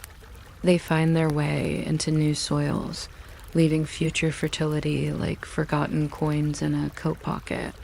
Above her, the sky stretches on, patient and mildly curious about what will happen next, but in no hurry to find out. The gap has become a room, the room has become a world, and the world is still humming the rhythm of her simple tasks. Night in this young universe does not close like a door.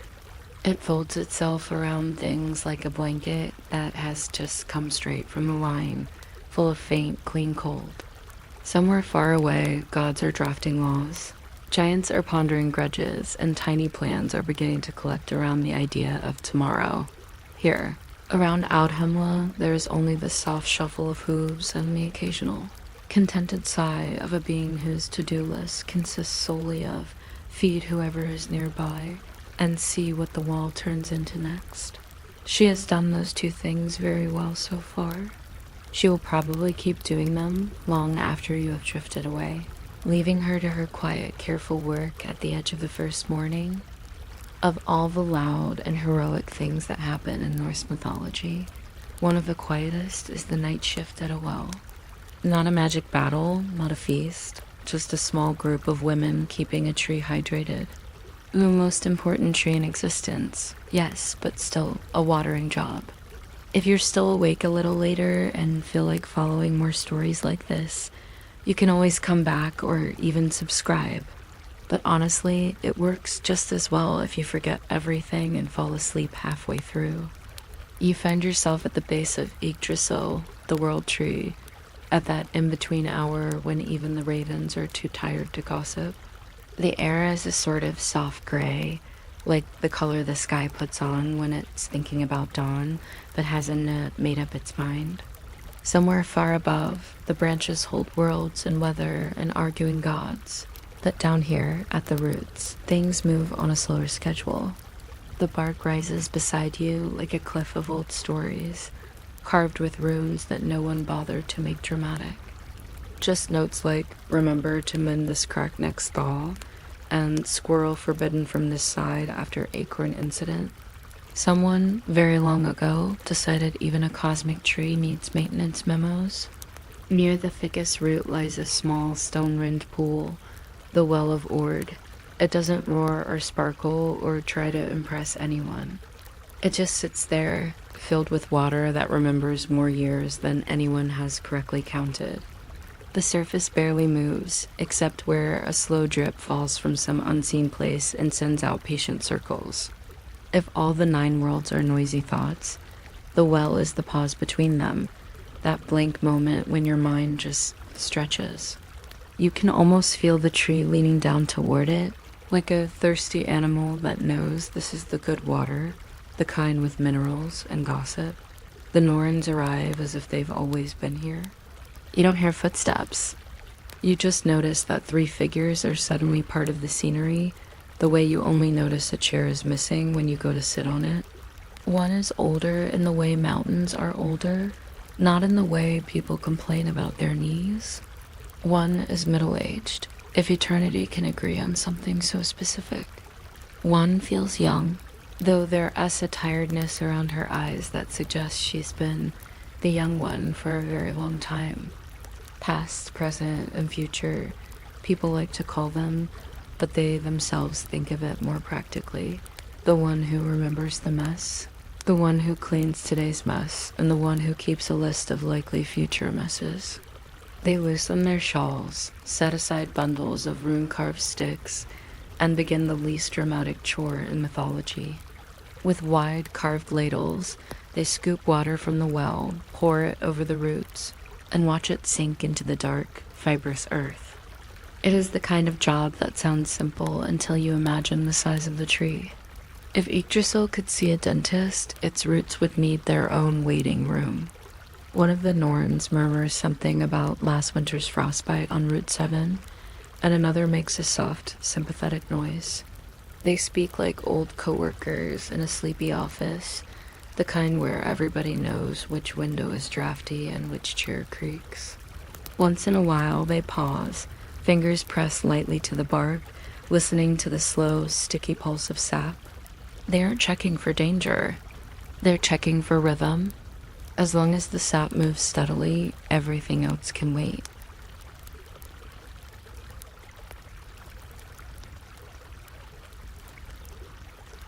The water from the well isn't just water, of course. It's part memory, part possibility. When they pour it over the roots, it carries tiny impressions of all the lives leaning on this tree for shade they don't to even know they reborrowing. Little echoes of future jokes, unspoken apologies, half-formed dreams about owning a boat or finishing a blanket. The Norns don't sort through these like mail. They let them soak in, trusting that the tree will know what to keep and what to let drip away. If a god ever asked them how it worked, they would probably just shrug and say, gently, "It grows," in the same tone you might use when explaining how sourdough starter keeps being alive somehow. After a while, when the roots gleam wet and satisfied, the Norns turn to their second task, mixing the white clay that keeps the bark from cracking. The well gives water. The earth around it offers fine, pale mud. They kneel, unbothered by damp skirts, and begin to blend water and soil with slow circular motions. It looks a little like making bread, if bread could remember the Big Bang. Their hands move with quiet certainty, smoothing lumps, adding a splash more here, pinching away excess there. Every so often, one of them hums under her breath, a tune with no beginning and no end, just a sort of musical rocking motion. You notice that each of them has her own way of working the clay. The oldest Norn folds it carefully, like someone preserving a letter. The middle one moves more briskly, as if she has a mental list to get through before dawn. The youngest pokes and spreads and squishes it with a quiet curiosity, occasionally pausing to trace shapes on the stone with her fingertip. Once she sketches a tiny ship, then wipes it away, as though unsure whether that plan should be launched or postponed. It is strangely comforting to realize that even the personification of the future doodles while doing her job. They carry the clay to the trunk and begin to plaster it into the cracks. This part of the work is almost tender. They smooth the mixture into every split, every line where the bark threatens to flake.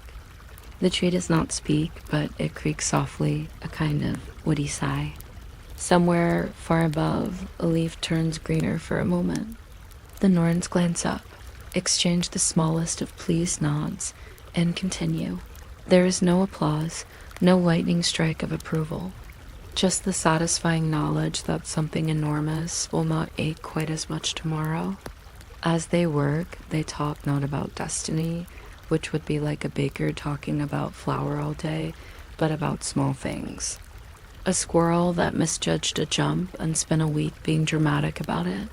A hero who tried to escape his fate by taking a different route and ended up exactly where he was supposed to be, only muddier. A village that accidentally scheduled 3 different festivals for the same full moon and decided to just roll with it, inventing a new tradition called the Triple Evening, which mostly involves too much porridge. Fate, from their perspective, is less about grand pronouncements and more about these little detours that somehow lined up anyway.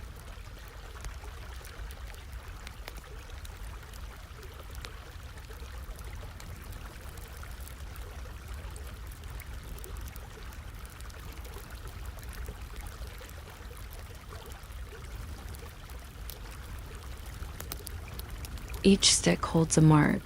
Each mark holds a direction a life might lean. They don't write entire biographies.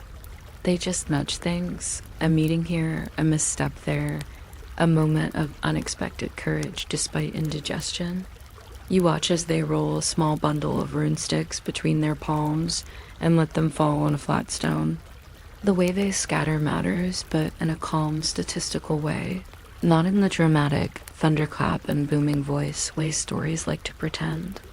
One pattern suggests that a fisherman will have just enough bad weather to appreciate his good days without getting dramatic about retirement. Another pattern hints that a child will grow up with a slight talent for soothing anxious animals, turning what could have been a frustrating quirk into a gentle profession. Now and then, one of the Norns flicks a stick aside, murmuring, "No, that's too much," like someone removing an extra pinch of salt from a recipe. If you listen closely, you can hear the soft clatter of wood on stone, then the silence afterward, like the world is tilting itself to see how these tiny changes will sit. This is not the sort of fate weaving that breaks mountains. It is the kind that decides whether you find a seat by the window on a long journey or end up beside someone who tells you a story you didn't know you needed. Their choices are small, but thousands of them layer like snow on branches, heavy enough over time to reshape forests. At some point, the youngest Norn glances quite directly in your direction. She doesn't look surprised to see you. She simply tips her head as though deciding whether your night needs more rest or one last interesting thought. Her fingers dance over a plain, undecorated stick, It has no runes yet, only the potential for lines. She smiles, just a little, and sets it aside uncarved.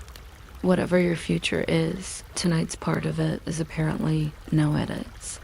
A scheduled nap in the great ledger of existence. Time drifts in ways clocks don't bother to measure here. To break the stillness, one of them feeds the well. You didn't know a well could be fed, but this one expects a little something now and then.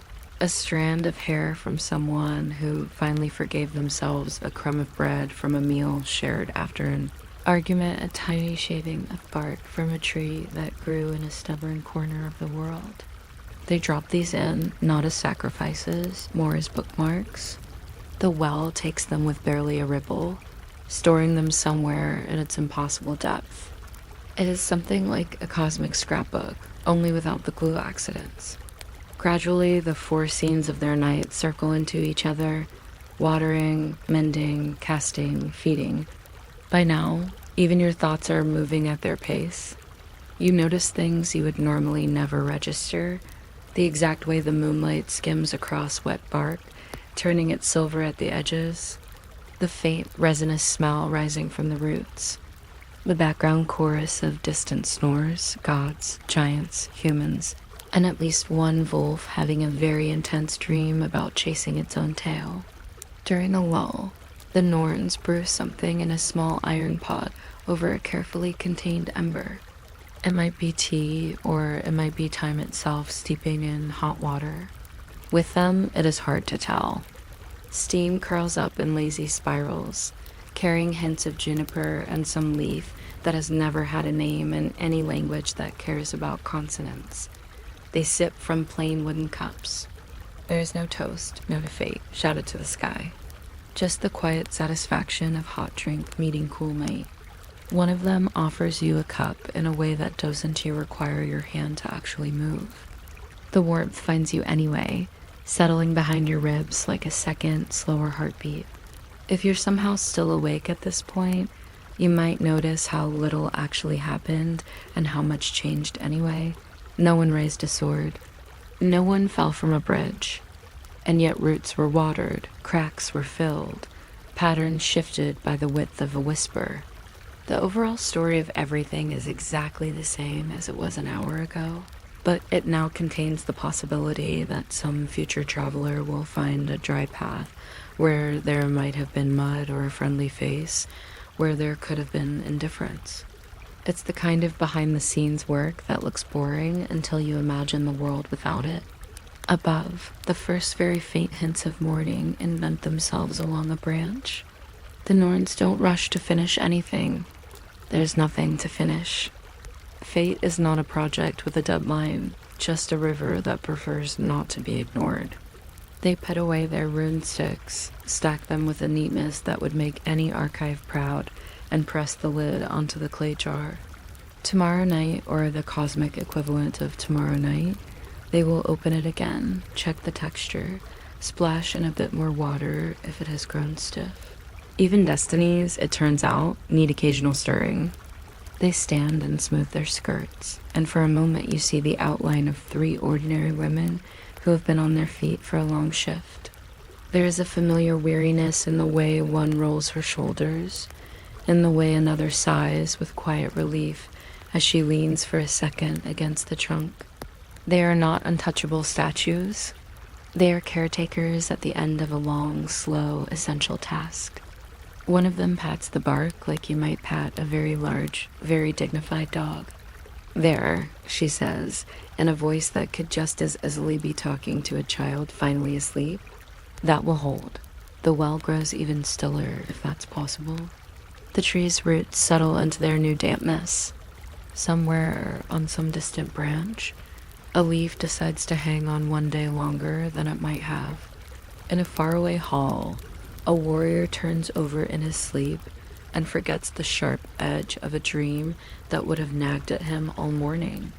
A child in a small house sighs and relaxes, the nightmare melting back into the dark like ink into water.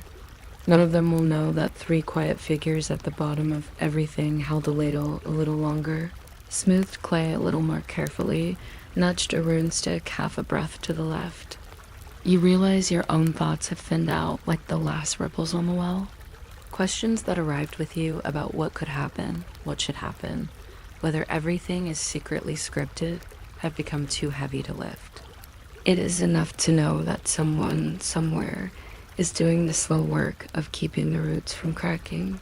You do not need to read the ledger. You do not need to see your stick among the runes. You only need to lie back in whatever world your pillow currently belongs to and borrow a fraction of that patient rhythm. The Norns return to their places around the well, not because they're starting again, but because circles are how they think. One last ladle of water glides over the nearest root, darkening it to almost black. One last smear of clay hides a thin line in the bark. One last rune stick is checked, then left exactly where it already lay. The steam from the forgotten pot fades into the early light and is gone. The world tree stands, not noticeably different, not dramatically transformed. Just a little less thirsty, a little less cracked, its story is able to lean more comfortably against their own weight. The three women blur at the edges, like figures receding into mist on a cool morning. The well keeps its silence. The drip keeps its count. And you, held in the slow orbit of their night's work, find that there is nothing left to do but breathe in and breathe out, as the roots of the universe continue without hurry to drink.